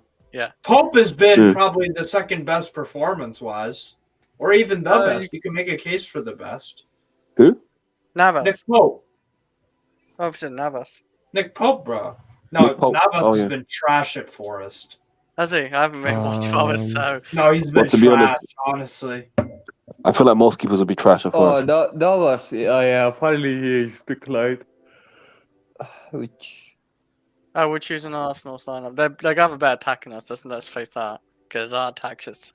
De Gea. Horse. Are we comparing this season? Are we comparing? Saliba and Gabriel is their 2 centre backs, and then the right back is Ben White. Is what's his name? It's Ben White. Yeah, Tomiyasu has been shit for them this season, hasn't he? He said Ben White. Yeah, I think he struggled with injuries a little bit, and then he obviously had the error at the Emirates that led De Bruyne score. So and then left back has been Zinchenko. Yep. Okay. Their midfield has been what? Xhaka, Xhaka, and Odegaard. I don't really like that midfield that much, but they're done well. Yeah. Odegaard for me just goes missing way too often. But I do like. He's Odegaard. a flat track bully. He's a flat track bully for me. I'm sorry. I do good like player, Odegaard's but he needs to actually show up in these big boy games. I don't see it enough. And Xhaka to me is just a loose cannon. Yeah. He's a good player. Good player. He's been fantastic for him, but nah, man. For me, it's... Jesus. This is one good season he's ever had at Arsenal. I can remember. Trossard for me should be the left wing. What? Not Martinelli? Martinelli's had the better season though, hasn't he? Yeah, overall he's had a better season. They do have good depth in attack. Yeah. What are we saying, boys? Martinelli or Odegaard? It's Martinelli. I think the overwhelm. I like Trossard more. Yeah. Personally. Aren't you putting Odegaard in the 10? Yeah. We'll He pretend sorted like out it's just a midfield. 4-3-3. Yeah.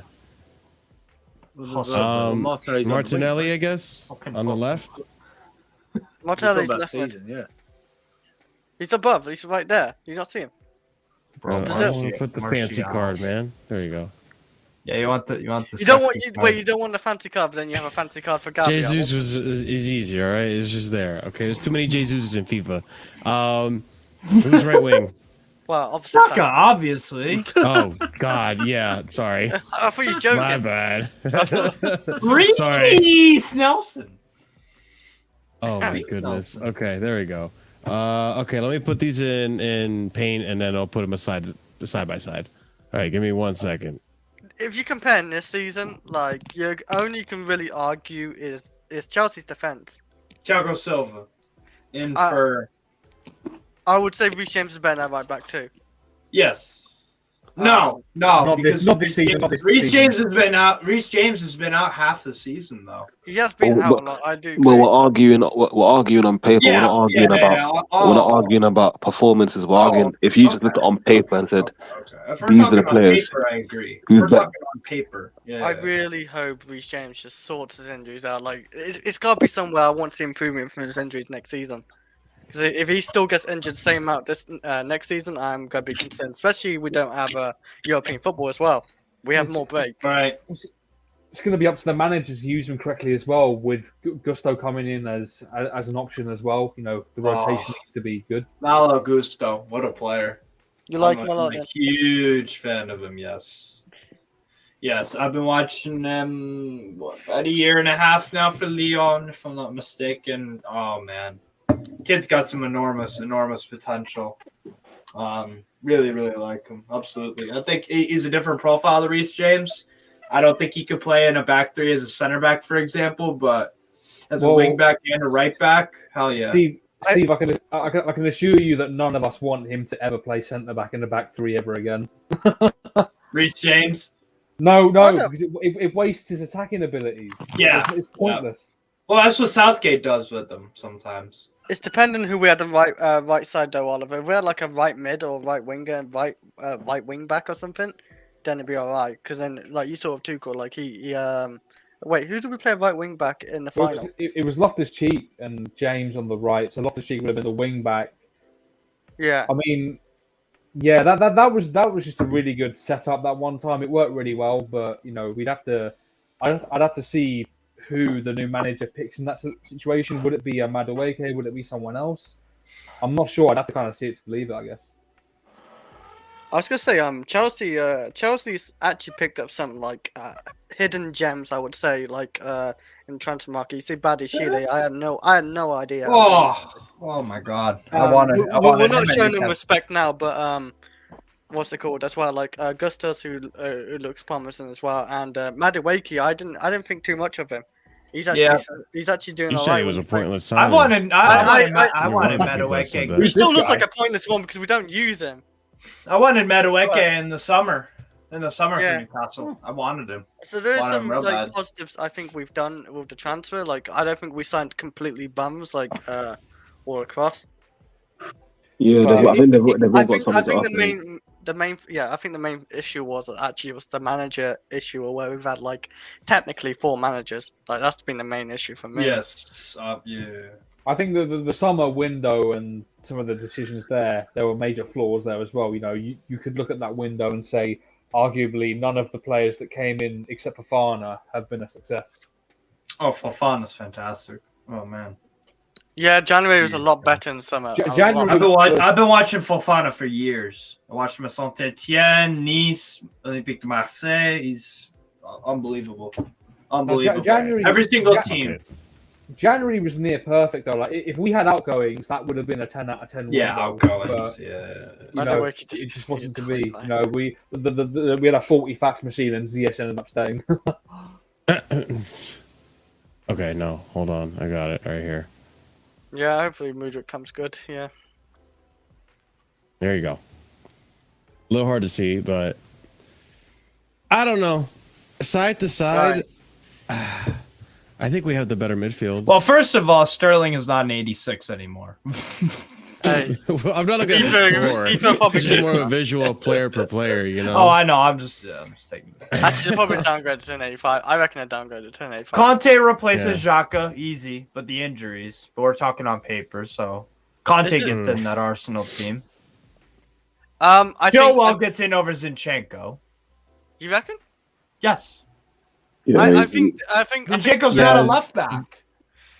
Not a left White back. gets He's in a over number James. 10 or an 8. Silva gets in over Gabriel. Look at the way Zinchenko let Madueke in just yesterday. And it's been I would happening. argue. Look at it's the way in the- Walcott. Fucking Theo Walcott. It's a toss-up between Fofana and Saliba in that defense, to be honest. I would argue that. I would say Saliba, like, I've at got this minute. Saliba, just It's barely. got to be Saliba. They were actually a center-back pairing at Saint-Etienne about 3 years ago. Mhm. Okay. And they've fallen off a cliff since then. They definitely have a better attack than us, but other than that, like, I think we get. So I get where David's coming from. I think we do have the better team on paper. It's just we suck. Wait, do you We think have shit manager. you think the midfield's better? You don't think? I You don't think Enzo's Enzo is better better than than? Yeah, I mean, it's really gonna be you between. you could say Kante's better than Xhaka. I'm looking at it from a balance point of view because, like, hold on a second. Let me just have a look at this. You could So- say Enzo is our creator and Odegaard's But there. Would you rather But take he's Enzo never or been a Odegaard? creator. No, but Enzo in this iteration, Enzo is playing as a DM in a midfield 3. So it Well, doesn't okay, look ignore same the extent. positioning. Really, it's just Boys, a more box-to-box slow. 8 for Enzo. Yeah. Box-to-box 8. That's why I watched him play well. Enzo is River great. played it at Benfica. I Benfica was in a 4-2-3-1 in that pivot next to Jensen Fernandez. I feel like at Benfica, he looked like a deep line playmaker Florentino at Benfica. Like if you look at a lot of his assists at Benfica were like from him basically spraying. Or passing into Rafa the box. Silva. Him and Rafa Silva will play off each other. Yeah. Fucking love But yeah, Rafa. like when you look at it, like when you make a team out of all out of the both of these, you take 3 out of the 4 defenders. You take 3 of them from Chelsea. Out of the 3 midfielders, you take 2 of them from Chelsea, and then from the attack, you take all of them pretty much from Arsenal. I'm not gonna lie. Yeah, but like we have the better midfielders. We have the better defenders. It's just Goalkeeper is manager. a contentious one, but It's I'm going management. Man. Ramsdale. Management. It's Oh, management. Exactly. Well, we don't have a manager. Let's face it. We Yeah, you don't. You have a guy from the pub who's Papa Chelsea. But And even if you look at the bench too, like outside of Jorginho and oh my God, why am I forgetting the striker's Trossard. name? That's the biggest Trossard. thing. And who else is the striker that everyone? Nketiah is crap. Nketiah. Nketiah, really? Crap. Really? He's not Crap. good. Yeah, that I mean, He's he's not better than the 100 grand strikers. a week. He's No. okay. I would. Is I he on wouldn't 100K say a he's week? under- How's he better? Yes. Yeah. Yes, and he's the number 14 at Arsenal. Yeah, I know. You know that Yeah, that guy back in the day, Arsenal's number 14. Hmm. Hey, listen, he's only got that contract because Christensen revived his We got the career better bench. last season. Mhm. Yeah. We do have the better It's- bench. But I feel like this is why We have the better team, but we just have a shitty manager. I think next season as well, we'll decide like how good these players are as well, and how like who's like bad and everything as well. Because I will give them the benefit of doubt. They've had 4 managers. Like none of the managers who's came in, except for Bruno. Actually, Bruno's actually the one who's looked the best actually out of all 4. But like, yeah, with Pochettino, who's actually a proven manager. Who probably comes in like Arne Slot. This is where I judge the players even more next season. I ain't gonna be like looking at the manager like fully. Yeah. I think certain players need to go like Ziyech, Oh, Loftus yeah, yeah. Cheek, Oh, Cho, and he'll whatever. all go. But I feel like Sterling, Modric, all these kind of guys. You need to, Madueke, you need to wait till a good manager comes in to judge them. Sterling's going to be difficult. No, I don't think Sterling will be that difficult, Oliver. I think we can get rid of Sterling just because. Well, where would he it's go? on a lengthy contract. Sterling's off 300k. Newcastle would not take going him. anywhere. I'm sure you guys would take him. I'm sure there's plenty of Yeah, Premier League clubs just because that's a he's good point. Raheem Actually, Sterling yeah, would take that's a good him. point. But would you sell? Would you sell to a rival? That's my question. But I don't think Newcastle would be willing to pay him 300k though. No, we would. We would. You reckon? Would you? I think so. No, I don't think so. I think Newcastle looks like a well-run club. Yeah. I don't think you would pay Sterling 300k. We would only pay. I get your point. Yeah. Andrew knows where I'm coming from, so I'm not trying to even be like, you know, I wonder how much Isak is on. I'm not even trying to be unfair to Sterling. I think Sterling is a good player. He's just not stylistically the type of player that I like. I don't like a player that dribbles way too much. Sometimes when he should be letting go of the ball, who's indecisive on the ball. I don't like a player who likes to dive in the penalty box all the time. And that's what Sterling was prior to coming here, in my opinion. He had a good Euros run. And he looked really good under Man City last season, not the season before that. So I was like willing to give it a shot. He's a system player. Yeah. So like Sadio Mane, just like Sadio Mane, a system player. Yeah. I'd rather take Sadio Mane over Sterling. No, you don't want any. I'd rather Sadio Mane, bro. No, he's done as well. He looks like he's done. He looks like he's done as well. He does look kind of washed this season, but then he looks like he's done as well. It could be a bad season like Sterling. I mean, he could punch our player. He could bully Mudryk, man. I don't want to bully Mudryk. I feel like the problem with players like Sterling is, you know, you can see players like Sterling who they rely on so much athleticism, like, you know, from the younger years. Like now they're getting older and they're losing it. You know, their form is going along with it. Because if you look at Sterling when he was younger, like compared to now, that player looked like he was a Ballon d'Or level player, like Sterling when he was younger. So like, you know, when you're getting older, we're only paying Isak 120 grand a week. Yeah, you're right. There you go. Pay Sterling 300. There you go. Like Newcastle are not stupid. They're not stupid. They're not going to pay Sterling 300k. That's a fucking bargain. 120 grand for Isak a week. Oh. And then another thing I want to show you guys. Show that. Jesus Christ. I think we pay Lukaku like 300 something K as well. Oh my god, man. Hey, you know what? He's been playing much better for Inter the past few games. I think they might try to keep him. Oh, good. Another loan. Give us 50 million, man.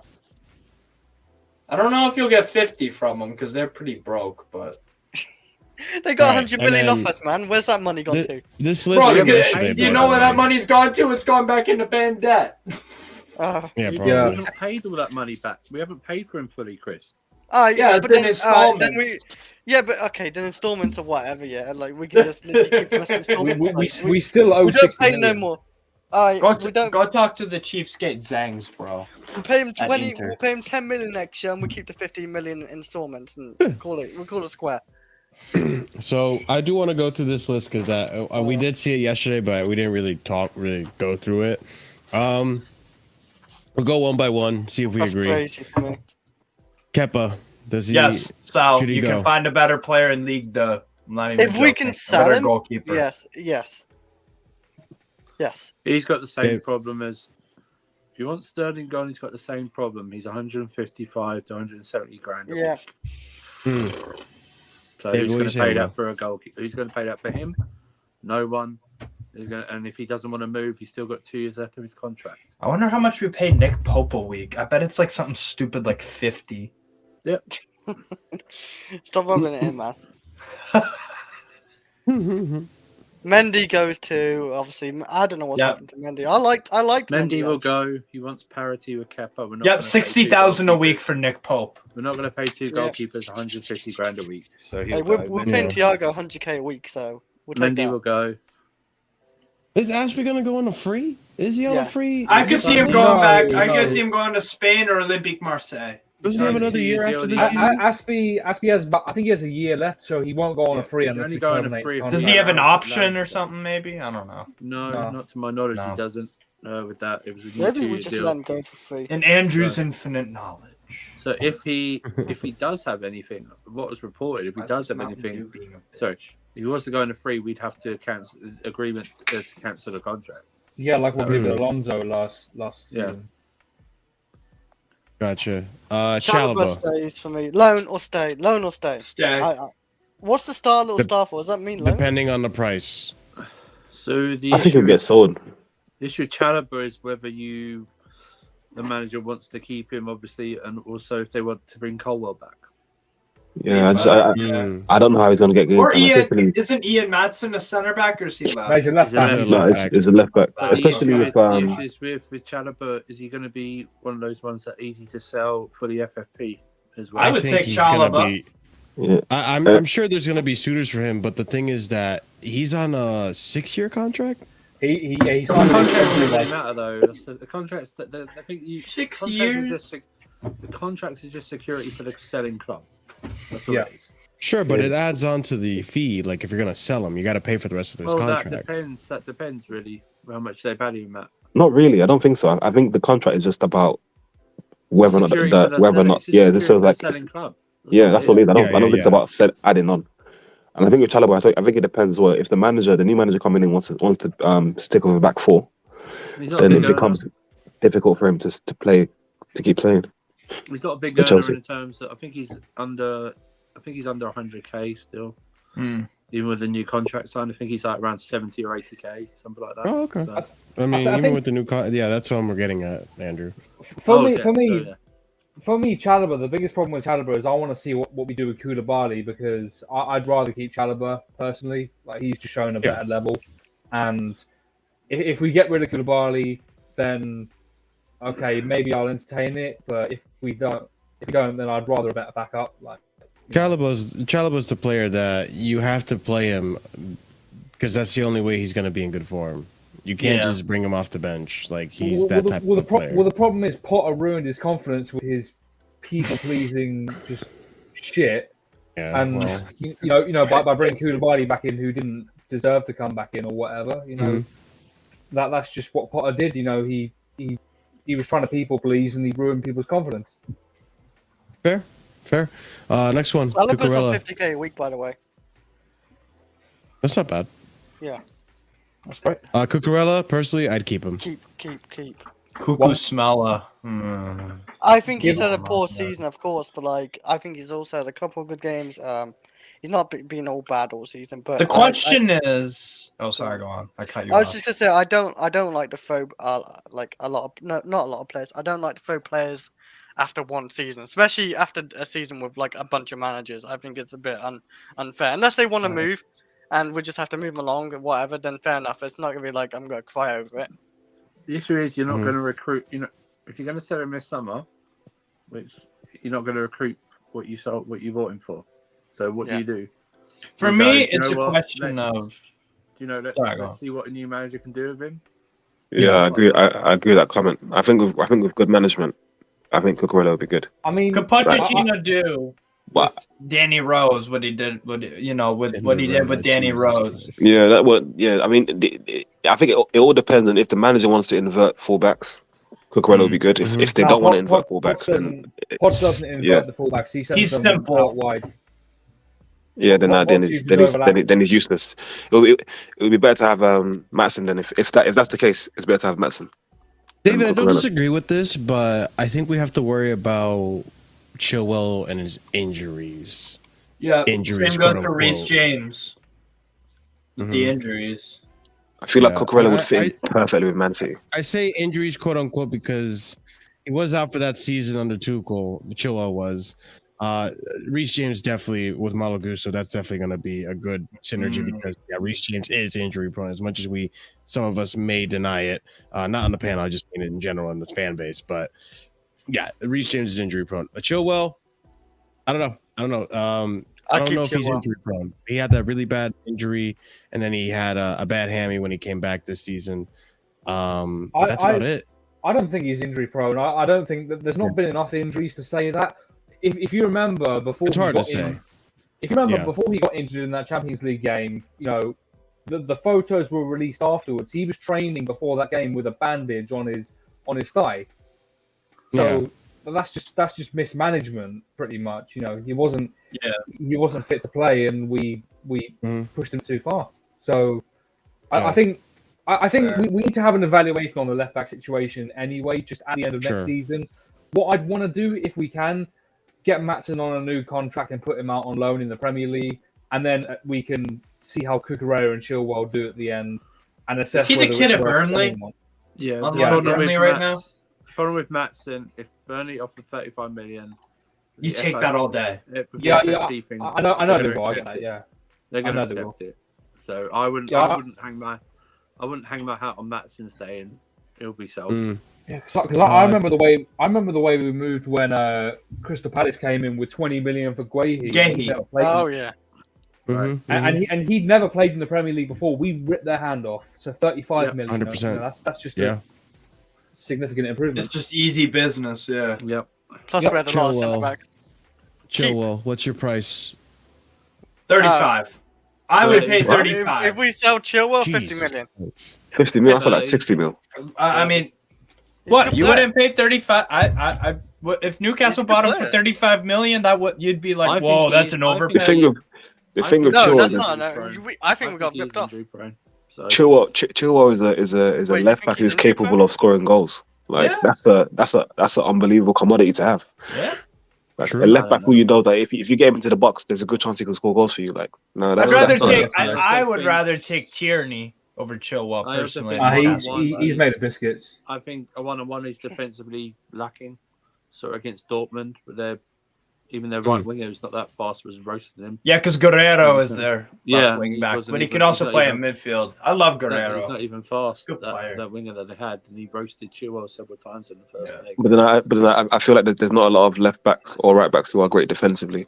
Like that's an issue. Except Big Dan Burn. I just think like Dan Burn's a centre back. Yeah. Yeah, so 7'6". Yeah, exactly. You're not going to ask him to bomb up and down the left wing. That's why he got Trippier. I've seen him do it before too. It's hilarious. He's actually pretty decent on the ball. Yeah, Dan Burns just basically Newcastle start with a back four, but it's basically a back three to allow Trippier to attack. Yeah, because Trippier plays a right winger. Exactly. So they don't need to the left side. They don't even bother on the left wing, left back do anything. But there's no point. And I feel like most of the fullbacks who are good defensively tend not to be good attacking wise either. So, I mean, this is why like James is such a like unbelievable like commodity because he's good in both sides of the game. But I'm not really too bothered about not being the best. Like if you're offering something attacking wise, it's something to have at least. If you're not good defensively. Yeah. He's not like completely hopeless in defense. Like I don't think he's like that bad defensively. I think he's just like balanced. He's a better attack. He's obviously better attacking left back, but I also think like defensively he's not like the worst. So, and another thing, I don't see the point like getting rid of Chilwell. I say for example, we sold for 35. We sold for 35. That's why I said, "What's your price?" Because like I don't think anyone here necessarily wants to get rid of Chilwell. It has to be 50 or higher. I would agree, probably 50.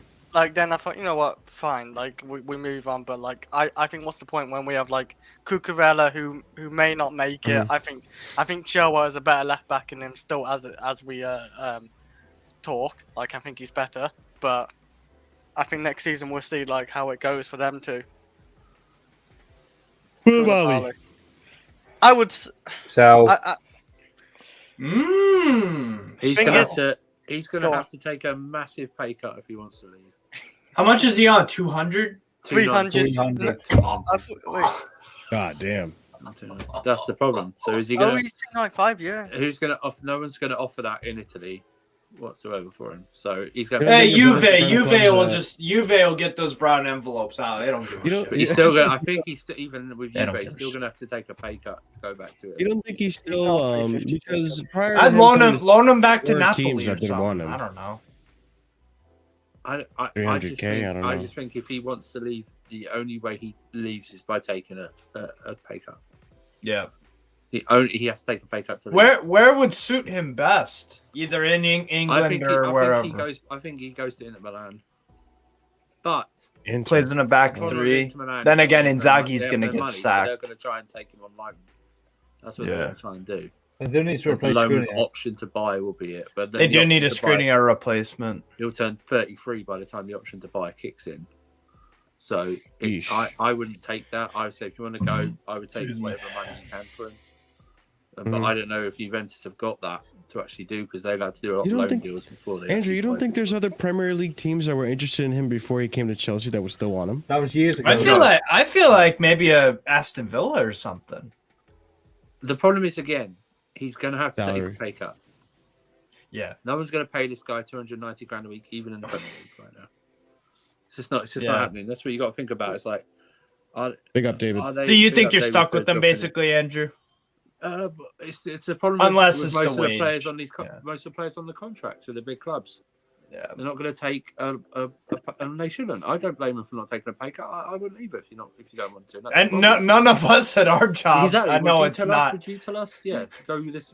Tell us to take a pay cut. No, I wouldn't take a pay cut Unless there's something inherently better, like if it was like, oh, you get your dick sucked every half hour. Like, okay, I could get on board with something like that.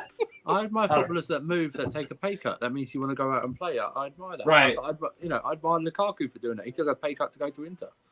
Do you know what I mean? Yeah. I admire him for doing that. If you want to go, then go.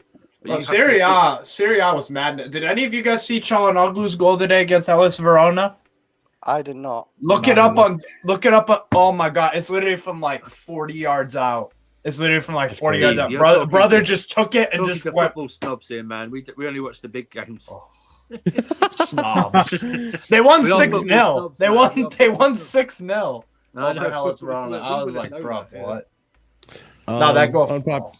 Unpopular opinion, though. I would give Koulibaly an additional season. I wouldn't be in a hurry to sell him. I think there's a good defender. Let me ask you a question. That's had that bozo gene, unfortunately. Assuming Poch is the manager coming in, right? Let's look at this list. What players do you think, and knowing how Poch plays, and if you take away the PSG thing because he was asking Neymar, Messi, and Mbappe to press. Neymar, Messi, Çalhanoğlu. Yeah. What do you think? Looking at his list, who do you think are actual Poch players? I'll probably say these two. Right. So do you think I feel like, given the defenders he has had, do you think Koulibaly's like an Alderweireld, what's the other guy the Belgian defender? Vertonghen, something like that. Do you think he's like that, Koulibaly, or he can it would suit him? I think Alderweireld and Vertonghen are both better on the ball than Koulibaly. They have more composure. Okay. I agree. I think the capacity to be like that is there. I just think it wasn't consistent. The thing is, I'm curious to see how Koulibaly is going to adapt next season, now that he's had a full season of Premier League football, knowing what it's all about. Marshall, let me ask you another question. Yeah, maybe I'm coping. I don't know. Assuming Thiago Silva stays, right? I know he signed. But assuming he stays in a back four, which Poch usually plays, yeah. Do you think Koulibaly gets in ahead of Thiago Silva, Fofana or Badiashile? Badiashile. Maybe Badiashile, but I wouldn't. I put Badiashile above him. Mm-hmm. So I agree with you. You're looking at him, and then you're thinking, oh, maybe sitting on the bench. Yeah, he's going to be rotated. Yeah, it's like then you've got this guy. This guy's battling for fourth or fifth place at 290 grand a week. Yeah, something like that. It's tough. A very expensive squad player. It's tough. But it's tough. the way I see it is, or what's having me give him a chance is, what happens if next season he does step up and does become the Thiago Silva replacement that we were looking for? I agree. I just don't. That's what I mean. It's that I can't. It's hard. These guys are putting out lists of who should go. Think about think about how they're going to go. These guys are on very big wages, and it's like, I'd be fine sitting for 2 years on 290 pound a week until someone pays for me. Do you know what I mean? It's like, true. I'm fine with that. True. Yeah. So it's Koulibaly's a tricky one, but I'd say I would give him a shot. But I mean, if we can sell him, then fine. I won't be too bothered by it. Like Andrew said, I just don't know where he gets his opportunity. Yeah, it's gonna be really put it right. Yeah, The center back position next season is going to be a Sure, very you get a hard chance to one. impress Pochettino though. I'm sure you Probably. And we do need leaders. I don't know if Koulibaly's the right guy, but we do need leaders. Kovacic. Nope. I think he's got to go. He the way he's playing, it's like someone's holding the fucking pistol to his throat and saying play Croatian. You know what? Play Croatian. He doesn't you want know to play for Chelsea anymore. you know thing about Dinamo Zagreb CEO. You shut up, play. You know what? If you saw him after Southampton in that tunnel, yeah, I agree. Like he did not want to be there. Like you can see, he was looking at the ground. Just Chris, Darko also reported today that he wants to go.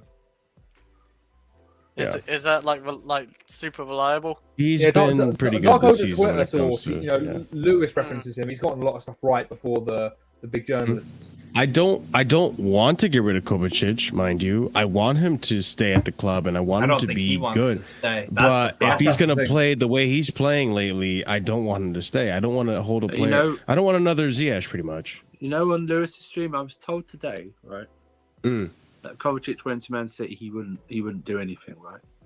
And I was thinking to myself, this is a manager, Pep, right, who this season in some parts has started games playing Bernardo Silva at left back, right? Yeah, sure. In Centurion season, he played Fabian Delph. Yes, Fabian Delph, at left back. Do not tell me, even with Kovacic's age, that Pep wouldn't make him even better, or he wouldn't cook in that team. He doesn't pass a lot. Funny enough, I saw Kovacic pass a hell of a lot in the World Cup. Do you know what I mean? Stuff like that. I think you're gonna have to take things out that Kovacic, Pep has even made Erling Haaland a better, his all-round game even better right now than it has been before. So, if he was to go to Man City, I have no doubt he will contribute and go there. If Kovacic wants to leave, Kovacic wants to leave. He's done what 1, 2, 3, 4. This is his 5th season. He's won. He's won the European Cup. He's played his part. He's down to 1 year. If he doesn't want to sign, then fine, sell him. If he doesn't want to sign, I doesn't want to sign. He's down to 1 year. You got to sell these guys. He's not going to want to sign. But say if he does want to sign, you'd all want to keep him, right? I'm guessing. I would still keep want to him. keep him. I wouldn't mind. He's only 100k a week, by the way. If he wants to sign, I would keep him because that shows that he wants to stay at the club. But I doubt it. I have my doubts. I think we can give him a lucrative offer, and he'll still turn it down. I think he's done with Chelsea. I hope he doesn't go to City, though. I really hope he doesn't go to City. Why? Why? Because he'd be a monster? Because like if it's under Pep, and I'm assuming it's gonna be under Pep still, like I think Pep would use him correctly as well, like in that midfield or even wherever he plays. On the ball, Kovacic is very good, like dribbling wise. But why does it matter if he goes to City or not?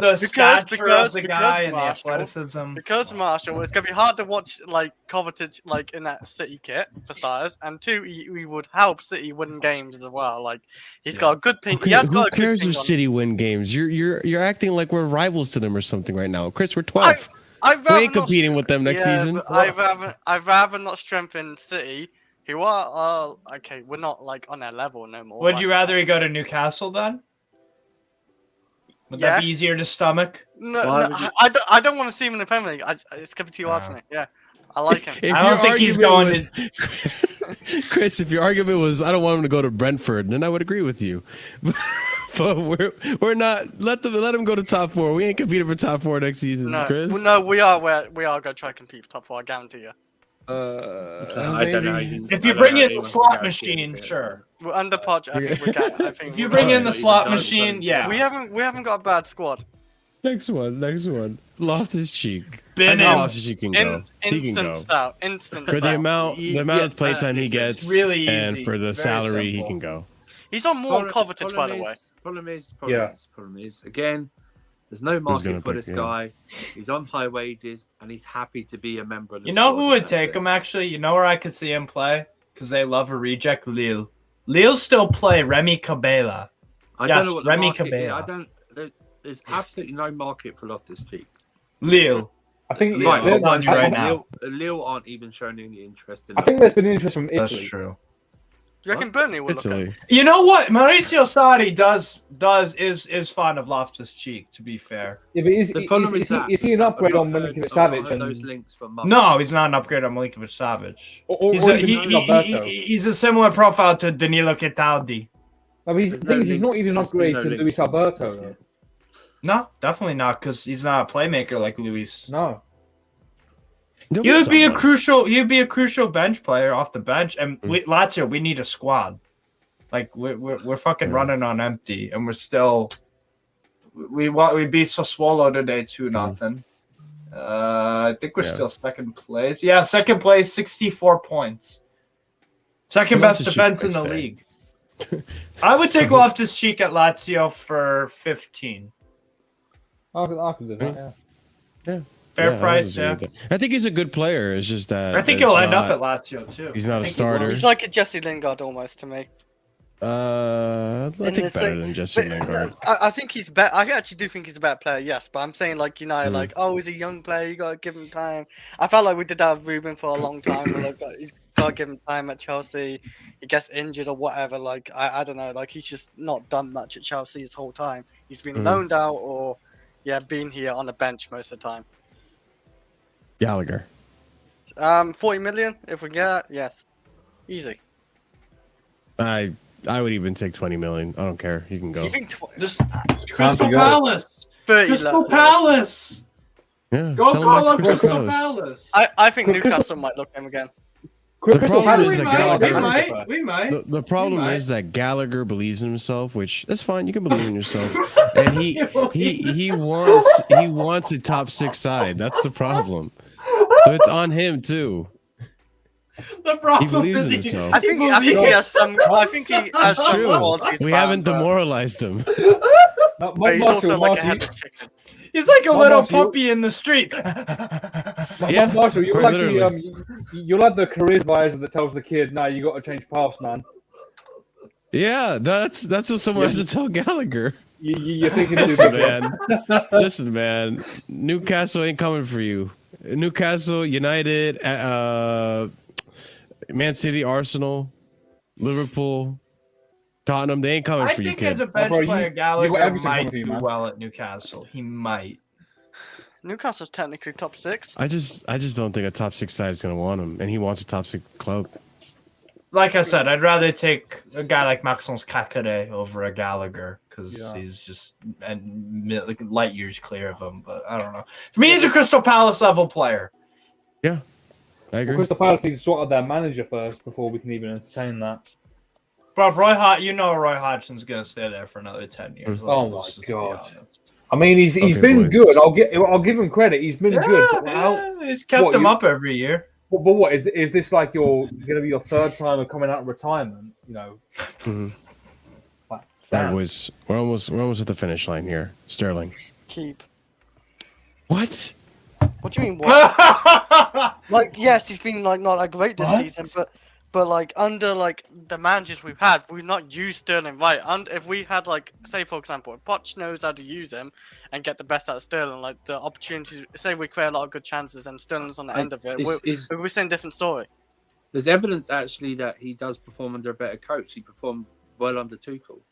So why wouldn't you keep him under a better coach? Because I think he came here for Tuchel. I don't know if he's going to want to play under Poch. There's no links of anything about why he'd come for Tuchel.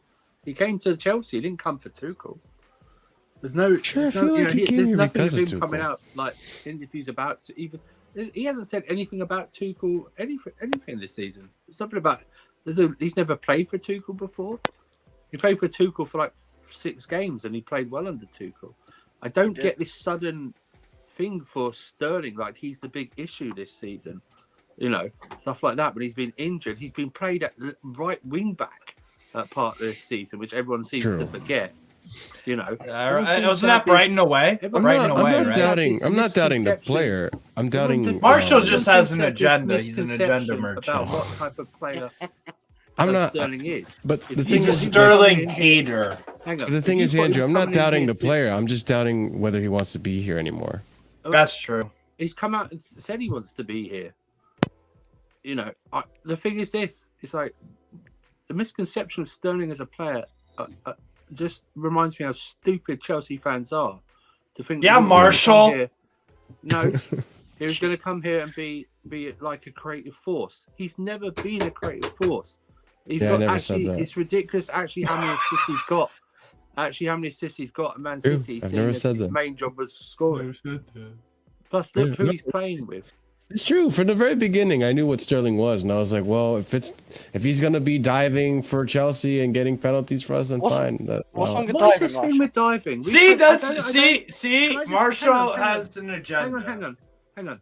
If you're a Chelsea fan, you should have no problem with a player diving.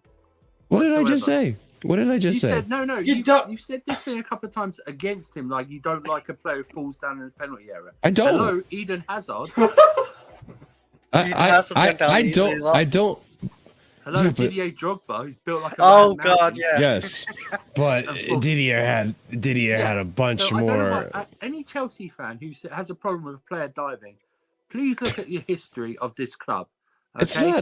It's not diving in itself. It's the excessive diving. It's almost a part of He doesn't his do game. excessive diving. I don't know where this comes from. Where does this excessive diving come from? I think you're a little. I don't know about that. I Years think he has a back. history of excessively diving and fishing for fouls. Excessively diving. Mhm. He does not have this history. I don't know where this comes from. I disagree with that. I think he does have a history of excessively diving. I don't know. But again, I said I don't mind it if it's for Chelsea, which is what I just said just now. Like if it's for Chelsea and you're gonna win his penalties, then fine, go ahead.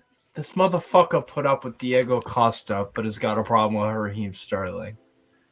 What? But again, like Drogba, Diego Costa's a master of dark arts. The master. Costa was like. yes, again, I don't mind it for Chelsea, but like they had so much more to the game. Again, Is I'm it not because arguing, Raheem Sterling runs like this, like a little T-Rex? No, it's not that. It's not that. Like Jordan Like I said, Pickford, the fucking Mackham. I'm saying he should leave because I don't think he wants to be at this club anymore, depending on the manager. And I'm convinced he was here. He wanted to be with Tuchel. Listen, Go for it. The way that Havertz gets protected in this fan base is a disgrace. Yes, and you it guys is. have the gall to go against Sterling, who's a proven player, but Havertz, because he scored a goal in the Champions League final, which actually is more credit should be given to actually Edison, the goalkeeper, who stopped the ball going out even wider than it needs to be, is a disgrace. That's the whole problem with this fan base. You guys will put up the shit for 3 years for Havertz, but Sterling comes in, plays half a season, and he's been injured with like 4 different managers. But yeah, let's blame Sterling and get him out. It's all Sterling's fault. Yeah, he's been crap. I hope you're not lumping me in that. I hope you're not lumping me in that. Crap for 3 years. I mean, he's not exactly separating you, brother. Yeah, he's not separating me either. I hope you're not lumping me into that. You are. I'm not. I like my only argument for Sterling leaving is that he doesn't want to be here. If he wants to be here, he could stay because I think there is a good player in there. He has great dribbling You ability. just don't like him. It's been very unfortunate. I think his decision making. I don't like. Prior to him coming to Chelsea, I never liked his decision making at Man City, and I never liked how often he dove in the box. But that was against us. So Hey, a lot of players do dive, so it's in the How many game. penalties has Raheem Sterling won this year? That could be something Marshall. not also very many, has. but he's also been injury prone a lot. So I think he's won maybe well, not one. injury prone. He's been injured a significant amount of the season. Yes. You know what? You're right, David. Sterling hasn't had a purple patch, but you know what Kai Havertz had? His usual March purple patch, and then did fuck all again for the first. He's a March Madness merchant. Yeah, he's March Madness. That's what it Wait, is. does David? That's brilliant. Like Kai I Havertz, know. or- How about we get the same March treatment Madness when Kai Havertz is forced to play right wing back or left wing back or something like that, like Sterling was. Or so, you know. But, you Why know. does? So Andrew would keep Sterling. Chris Oh. would keep Sterling. Oh. Oliver, would you Listen, keep Sterling? I do this. And Chris knows this, and you guys know this. I didn't turn on Werner until way into the second season. Yeah, he was yeah. here. Sure. I didn't do that. So Sterling has got to show me something by at least January next year before I go, I'm out. Yeah. Like, same with Havertz. I didn't turn on Havertz until like even late last season. So, so that's what I mean. You got 18 months to 2 years to try and show me something. Second half of the season, he shows up. How's he doing this second half of the season and last season? Let me How's that happening? Warming the bench pretty nice. So it's like, listen, I understand Sterling's been disappointed. I understand, but who hasn't? Yeah, this whole season, if I'm being kind, has been disappointment. It's been more like a shit show. Do you know what I mean? When we're talking, we had Tuchel. We had Tuchel come in, wasn't given a chance. Whatever communication issues, whatever sold. You know, Potter come in, who's more like a guidance counsellor, who doesn't do anything. Ironically, probably Bruno's probably the one game's probably been a highlight of the season, sadly, against Liverpool, the 0-0. And then you've got fucking Lampard, who probably mixes up the word tactics with tic tacs, and stuff like that. And it's honestly, but and you can blame the players. They have to take responsibility. These players, because they don't have the mindset. Because we've seen it at previous Chelsea teams. Even when the managers changes, they still have the mindset to win and stuff like that.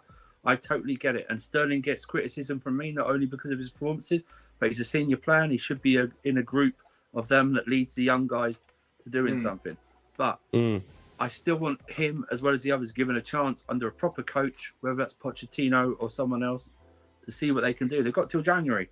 He's got till January to show me something. Okay. That's all it is. To be fair, you have a proper manager. He's just proper Chelsea. Oliver, what are your thoughts? People mix those up. Sterling, patience is very thin for me with him. And say what you will about the performances. At the end of the day, we've got a player here who's in his prime. He's on 300K per week. And judging by the recent reports, his contract, as well as Koulibaly's, don't have the wage reduction for not qualifying for the UCL. So that creates a massive problem with negotiating for new players coming into the club. It creates problems within the dressing room where players aren't getting, they're not getting deducted evenly. So it's just a crazy dilemma. If he performs on the pitch, then none of that matters. But it's a matter of, can you perform for me? So I'd say probably like Andrew, give him till January. But patience is very thin. Okay, fair enough. Pulisic. Oh, I'll take him. I'll take him at Newcastle. Yeah, 40 million. He's selling you a lot of t-shirts. Don't worry. That is facts, and you know what? That's why I actually do think I think we will end up with them. Yeah, I do think we'll end up with them for a marketing thing. It won't be long before he's on the back of Steve's wall. Fuck yeah! Pulisic. Absolutely, man. Just like DeAndre. Bro, I have a DeAndre. You had the Newcastle kit. Of course, I just there's no we've already sold enough t-shirts of he's gone. Actually, let's lump both of these guys together. Why not? Ziyech and Pulisic. They're gone, they can right? Both go, man. Yeah, they can both go. I can't wait to talk about Havertz, bro. Havertz. Yeah, they're gone. With Pulisic, Surfer? I think. Yeah, go on. No, let's keep Pulisic because 3 years ago he showed some form. Let's keep Pulisic. When there was 0 fans. Yeah, exactly. Yeah. To be fair, he's done well. He's done well in big games for you guys in the past. Like in terms of the Real Madrid knockout, FA Cup finally scored the first goal. Liverpool game, I guess. Liverpool, Man City, but that was a fucking long time ago. Hat-trick versus Burnley is cool. It's more than Mason Mount. Actually, wait, hold on. Whoa. Has there been a Chelsea player that has scored a hat-trick in the Premier League since he did it against Burnley? Pulisic. I don't. Mount got a hat-trick? Yeah. I know. It was Norwich. No one was watching. No, that was a great game, man. No, the stadium was full then. It was a 7-0 job. Yeah. I meant like the no one 7-0 that wasn't a Stamford Chelsea Bridge. fan or a Norwich fan was watching that game. Bro, they kind of just assume we would win. I'd rather Sterling be in competition with Mudryk, not Pulisic. Pulisic's had his time, man. Oliver, Pulisic and Ziyech. I mean, I'm not going to disagree. It's simply time. They've been here for long enough, and they just need to. It's time to go. I mean, I'm not going to be harsh like that on them because I do think they've both been unfortunate. They've both been unfortunate with injuries, but it is literally time. They both need to go somewhere else to further their careers. Pulisic's been wanting more game time for 3 years, and we just keep buying wingers. It's never going to work out for him. So this is the only logical solution. And Ziyech, the fans don't like him. He's wanted to move. So, like I said, just another logical solution would be to move them on.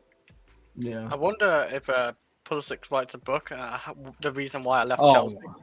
God. I don't give a shit. Bro, his PR annoys the shit out of me. Yeah. You'd be used to that if you get him. Havertz. Go on. I think we'll give him another season. Young. You'll keep him, but you should joking, sell. Mars, you're joking. I want. Okay. I'll put it like this. I ain't going with that. I'll put it like this: if we keep him, we have to extend his contract because I'm not doing any of this business of. Well, because he is a player that has his value, so I'm not doing this business of he has a poor season under Poch or whoever the new manager is. He has a poor season, and then it's he's on a year left on his contract and he's done nothing in 4 years. His value won't be as high. I don't think his value is going to be high if he has a poor season under Poch. The guy has not much hope if he's done poor under Tuchel, poor under like the managers we've had this season as well, like poor under Poch as well. Like how many managers does he need? But I just feel like he is a player that definitely has his value. People will still want to buy him, so it's at a point for me where we have to decide whether we want to commit long term or not. That's why I want us to decide this summer. Should it give him a contract or sell him? Because any more stalling around, we're either going to lose value or he's going to get closer to the final year of his contract. Havertz is one of the worst signings Chelsea have ever made. Yeah. Given what he is, and you can put Sterling up there if you want to. People in the chat, but Sterling's only been in 8 months. And he cost money there. He barely came for as much as well. Yeah. Havertz is complete crap. Okay, he got hit. He got covered by Werner for the first 2 years. But Havertz, literally, we might as well only pay him for March because that's the only month he ever performs in consistently. It's the only one he does. Yep. It's still people now. Well, one of the first excuses they'll give for him is, yeah, but he scored a Champions League goal. Yeah, it's 2 years ago. Do you know what I mean? It is 2 years ago. Stuff like that. It's like I don't understand this. This thing's like, we'll keep Havertz and put him in the squad, but we'll sell other players before him that have been here for less time. How does that make any sense? It's like you're in denial in an abusive relationship. You think Kai Havertz is, he'll get better, he'll be better. Kai Havertz is approaching 24. People that criticize Mount like me and others should have the same for Havertz. And actually, more should be expected of Havertz, given how he's played in a different league and the money spent on him and stuff like that. But he's still given a reprieve by some of this depraved and idiotic fan base because he scored a goal in the Champions League final. That's great. You know who else scored a goal in the Champions League final? Didier Drogba, and he delivered more times than most. You know what I mean? Havertz is. I will say again, what does Havertz excel that you've seen in his career? What does he excel at for 3 years at Chelsea? Offsides. He glides. You believe we've overused Havertz? Havertz is Berbatov without the talent. His heart rate doesn't go above 80. Do you know what I mean? He's silky, stuff like that. He glides across the pitch. Yeah. I don't know what he does apart from he has shithousery. But no, he doesn't even have that. Yes. I wish he does. I wish he did have shithousery. Then we'd probably win more games, Chris. When he does have shithousery. When he does have shithousery, he does it to our own fucking fans. Jesus Christ. You know you talk about Mason Mount. I'd rather keep Mason Mount. His disrespect to Berbatov. I apologise, KM. You're right. I would say, yeah. His time's come and gone. His time's come, man. He's got to go. As curious. No, there is a market for him. I'm sure a team in the Bundesliga would want him. Okay. Because the thing is, he performs for Germany. That's the thing. No, he doesn't. He does. What? He did that right for Leverkusen. Kai Havertz performs for Germany. Let's be realistic. No one performs for the German nationals. What? What world are you living in? Dude, his last match in Germany, he won the standards World Cup. Bro, this is the problem. In the Euros, like he scored a place in his last match at the World Cup. Who cares? They lost. Hang on. Who cares? Yeah, but that's not an you know how Marshall is struggling to support his argument. His voice gets higher. So I know when Marshall is struggling because his voice gets higher. You can tell it's like he doesn't really believe. But Kai Havertz was shit in the World Cup. Let's not do this. Right? Thank He you. might have scored a couple of goals. He was shit. Thank you. And even in that last group game, the only reason he was able to do that is because he got benched in the first place, and and because there was no pressure. No, but he fucking German national team federation are more worried about goddamn politics than anything on the pitch. He started the first game though, and then he got benched because he weren't good, and some unknown German striker came in as well. Listen, Niklas Füllkrug. Yeah, that's the one. Actually, Kai Havertz is 24 years old. I don't care. He's crap. Okay, and he hasn't shown anything. Okay, in his career that he can do anything. Okay, for me, he hasn't shown that. Okay, he had more GNA than Musiala. That was the alleged stuff. So a 19-year-old kid isn't performing to a established German international. Wow, what a horror! You sort of undone your argument there, haven't you? Because you said the age thing about him and about Havertz and Sterling, but now a young kid who I would take over Havertz every day of the week and twice on Sunday. We're going to use that against him. I didn't want to do this because it's a pointless thing. Havertz is a waste of time. He had the gall to come out this week and talk about, it was shocking that Tuchel left. You were one of the reasons why Tuchel left. It was on the field stuff because of the way you performed. He picked you nearly every single game, and you did nothing for him whatsoever. You did nothing for him. It's a complete waste of space.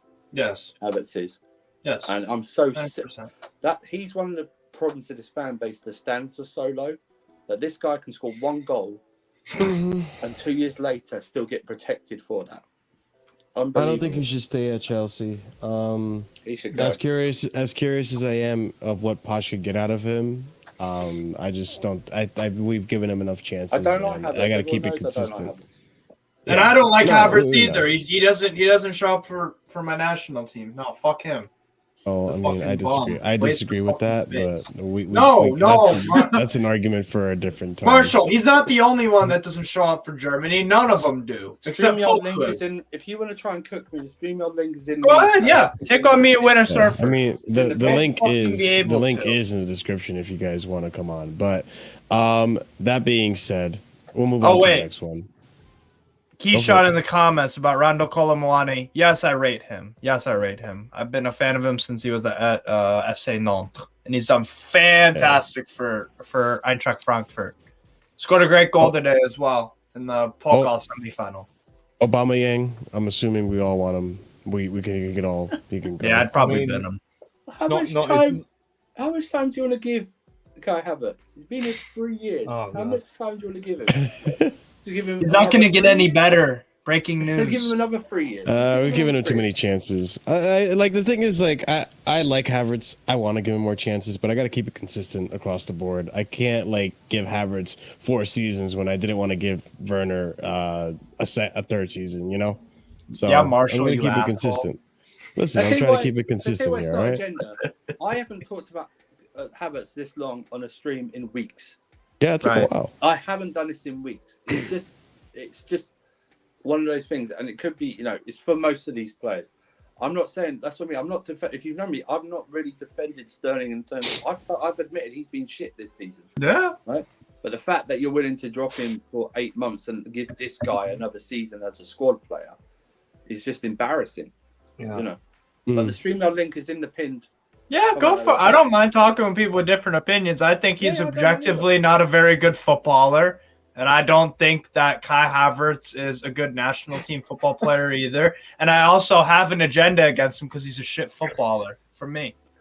The pin tweet, the pin comment. I'd be pissed off if we got him. I'd be pissed the fuck off if we got him at Newcastle. Stop saying it. David, come on. Come on and cook. Wait. Are we having a Kai Havertz? No. Yeah. Aubameyang, would you keep him at Chelsea or do you sell him? He's got to go either way. Whether you sell him or get rid of Oliver. Yeah, he's got to go. Yeah, he's got to go. Oliver. But back to Havertz. Oh no, back to Havertz. You should have been here fucking 2 hours ago if you wanted to talk about Havertz. Oh, sorry. I wanted everyone else to have their say on Havertz first for 2 hours. Mount.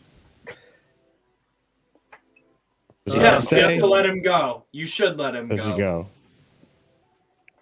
Because your Yeah, fan let base him is go. going to be World War fucking 3 if he stays. I another need year. him to go because of the fan base. Honestly. And also the fact that he wants more money than he actually deserves. So. If It's the same as we're Kovacic. judging, If he doesn't want to sign, then you get rid of him. It's the same. If- It's Yeah. one. You can't afford to. It's got 1 year left. You get rid, and it's, whatever. It makes no sense keeping him. if I'm judging him as a player, I'd keep him out. But everything else around it, get rid. He's you an think as okay a player. player? He's an all right player. Me and Latimus talking, and we both kind of agree. Like he could be a squad player on a really good team. Absolutely, not like a Real Madrid or something, but or not even a Bayern München. Real Madrid have Valverde. I think Mount could. I mean, not. Oliver? What amount? Yeah. Valverde. I don't think Yeah, Betty get rid. Valverde is that great. Valverde makes a difference though, and he doesn't have this fucking stinky PR. Okay. Oliver, what'd you say? Just it's time to move on. I think we can, we've all said it. For what Mount brings to the team, his attributes are easily replaceable, Yes. and they're think so. even more, and they're also easy to upgrade on as well. So Mm-hmm. that's my perspective. It's nothing groundbreaking. Yeah.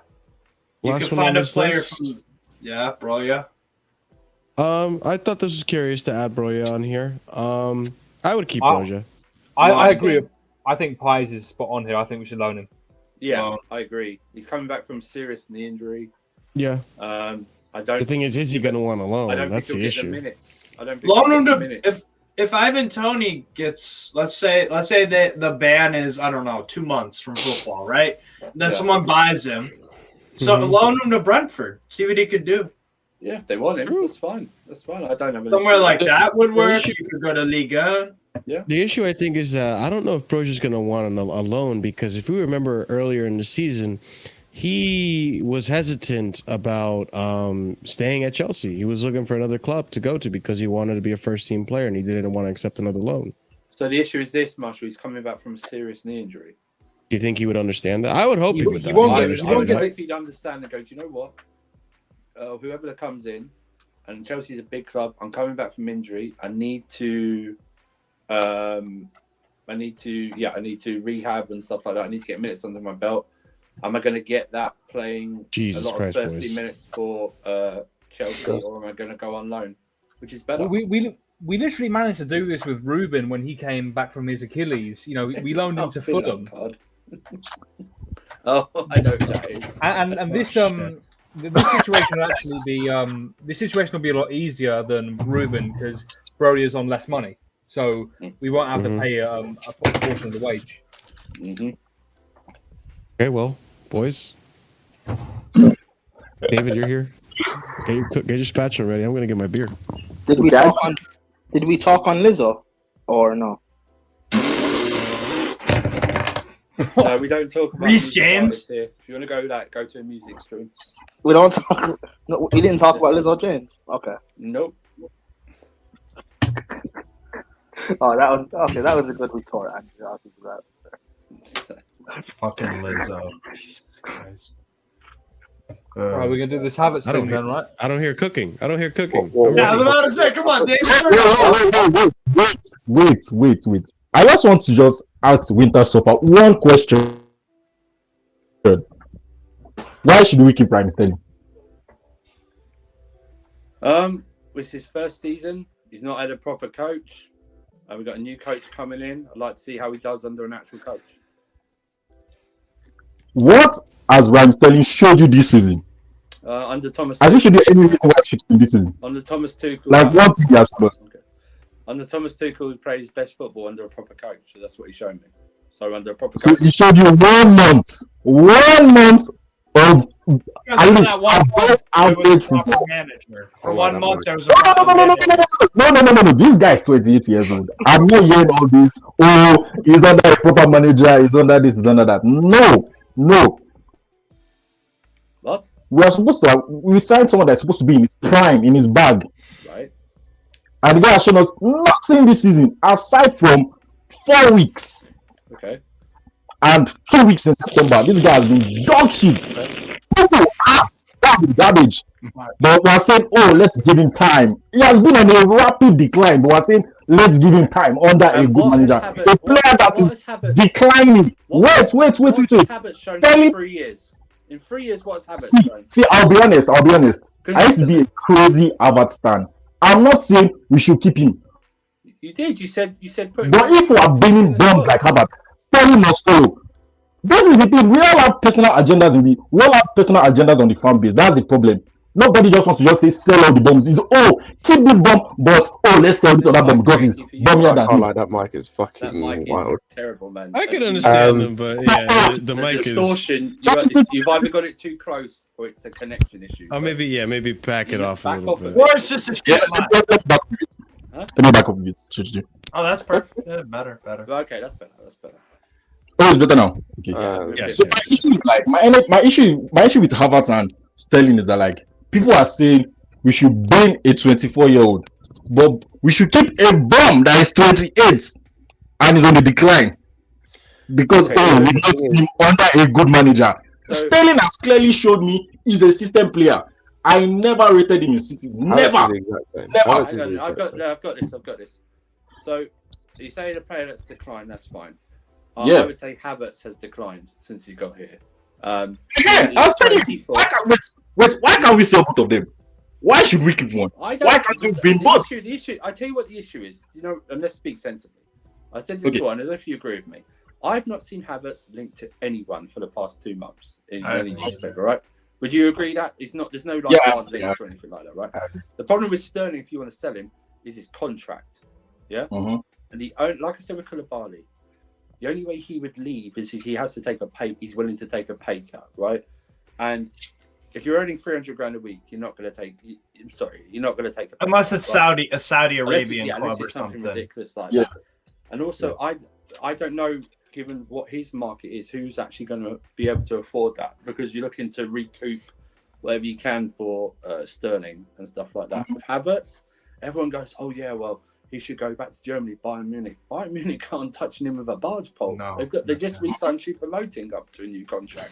That's how much they don't want Kai Havertz. Also, they're looking at a proper striker right now, Osimhen. They're not looking at Havertz.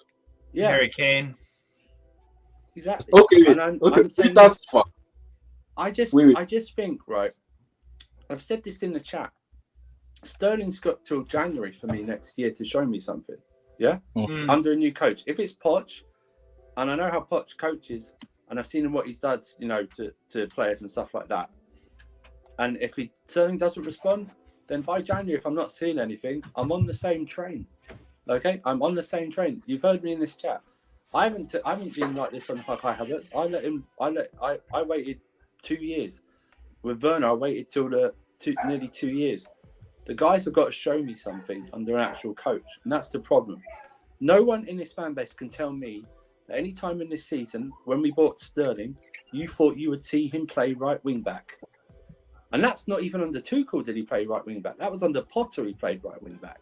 Played left wing back my as thing well. is this. Yeah, he was wing back for 6 weeks. Right. My thing is this.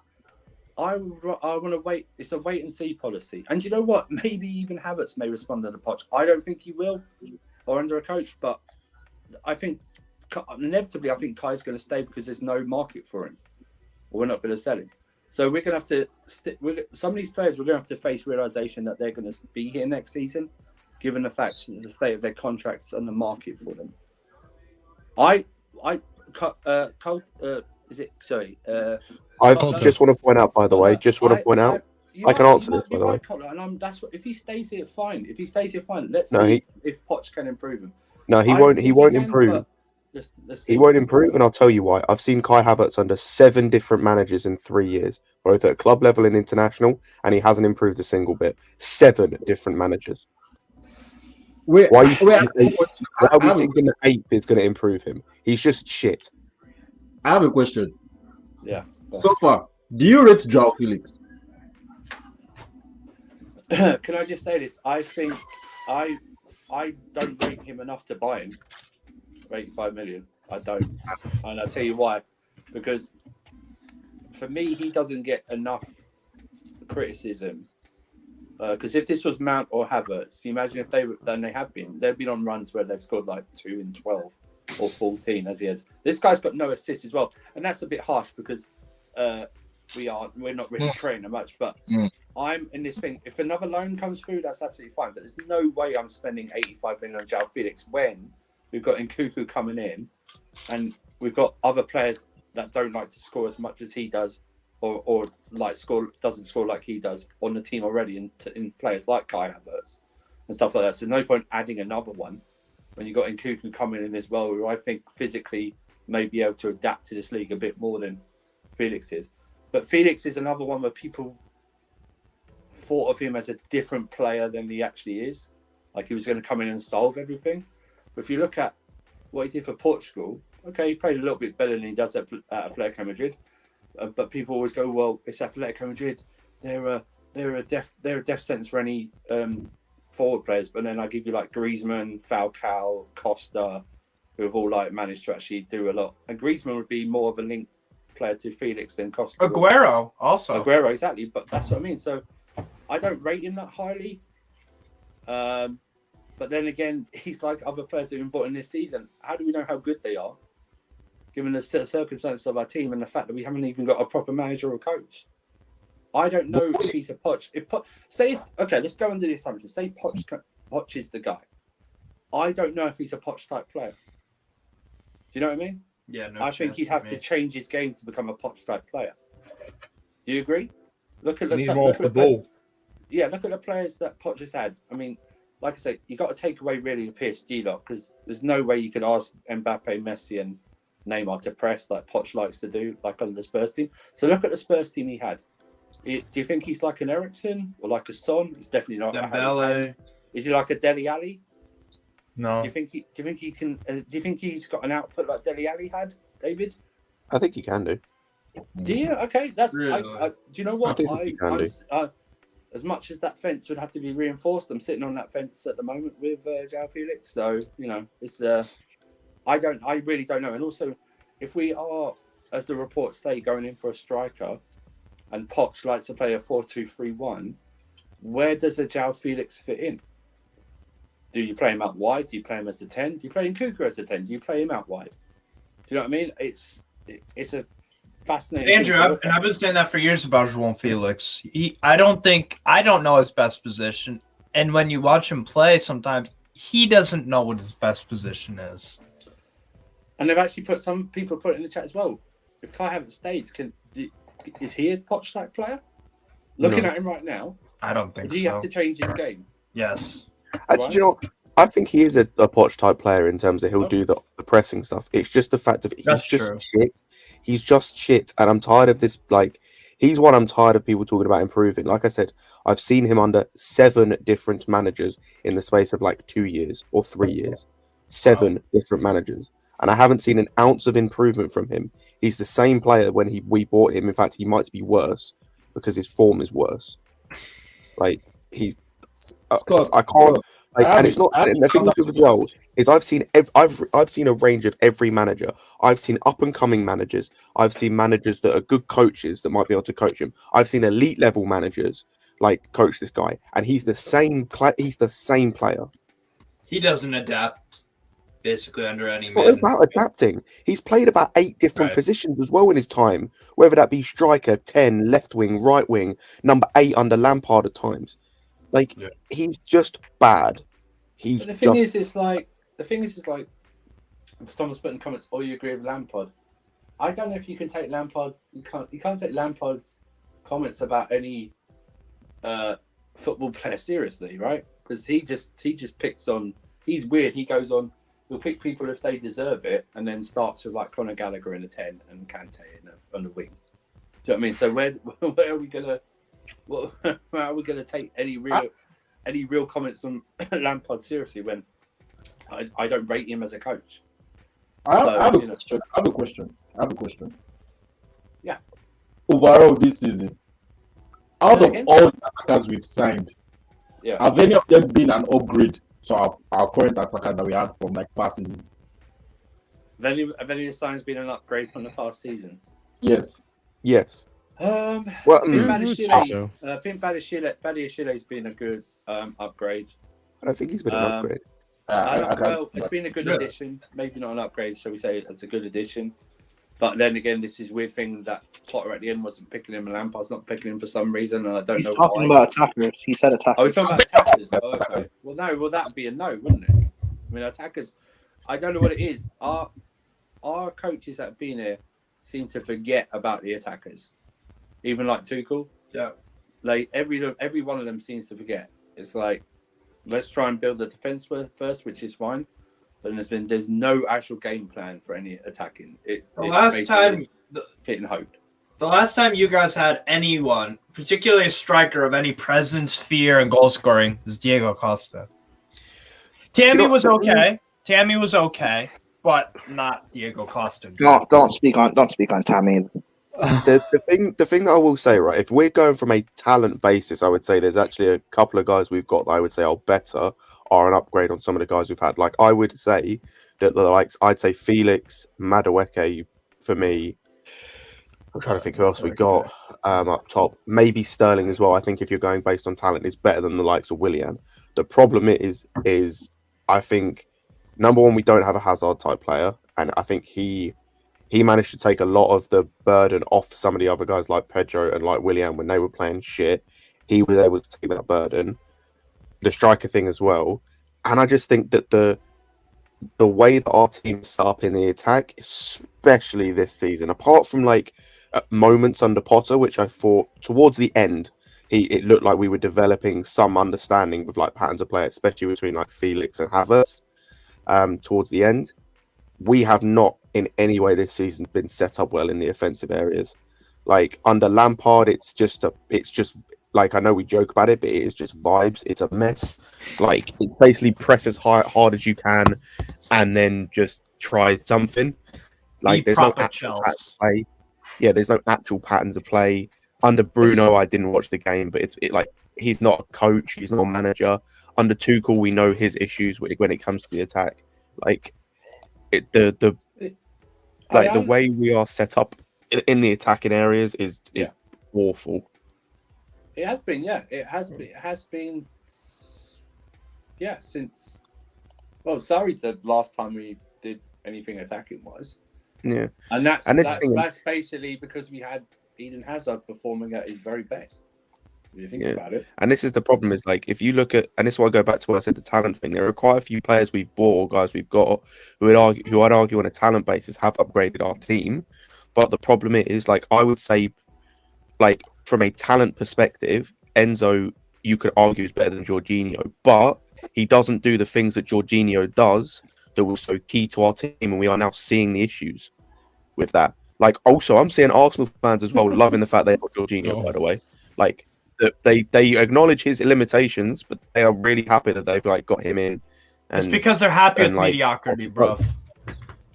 I know you say that it's not mediocrity. It's because the stuff he does in terms of build-up play was like so underrated, and people hated it because he couldn't defend or he had issues with transitions. But like, if you can limit that, and if you can put the pieces around him that stop that from happening, he can be effective. But people didn't want to see that. But yeah, like Enzo can't do that. And like, I love Enzo. I think he's a great player, and I think he will become world class. But he doesn't do those things, and so he doesn't really fit as well.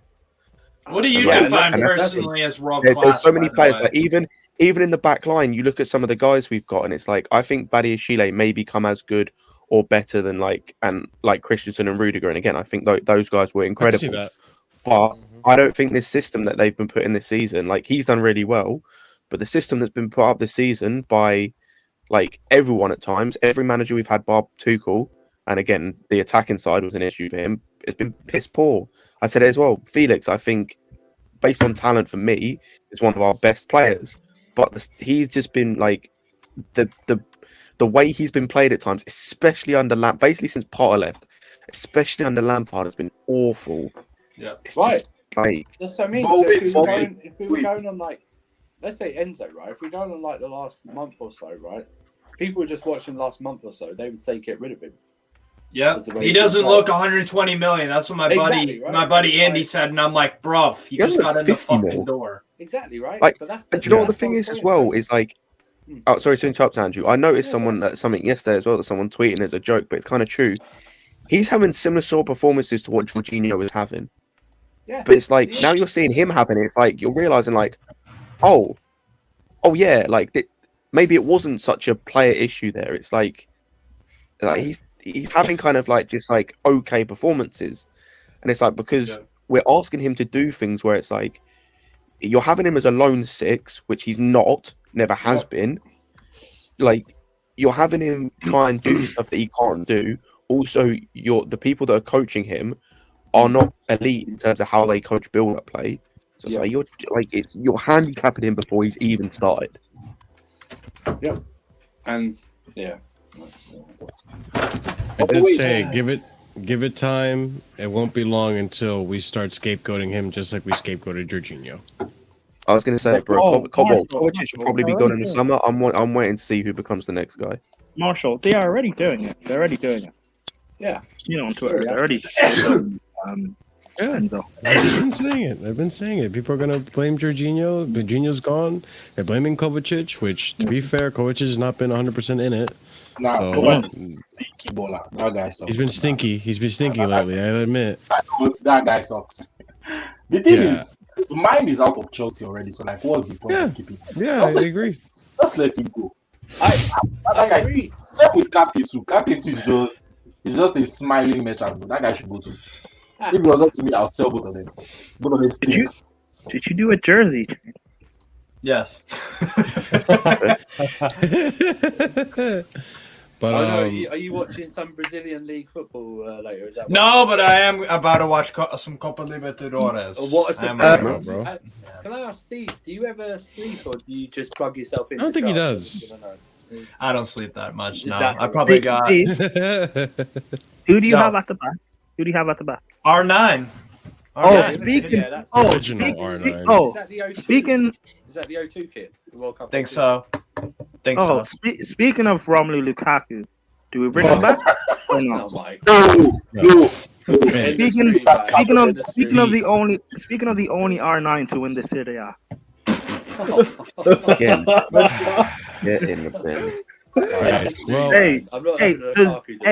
does Ronaldo have a Champions League? No.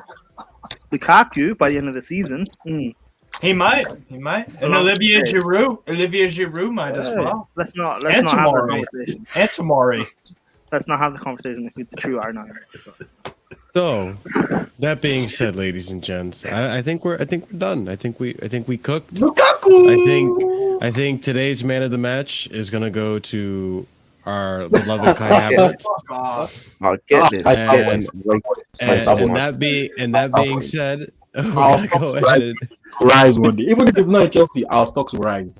There better be something he can smoke out of, not an actual trophy. There you go.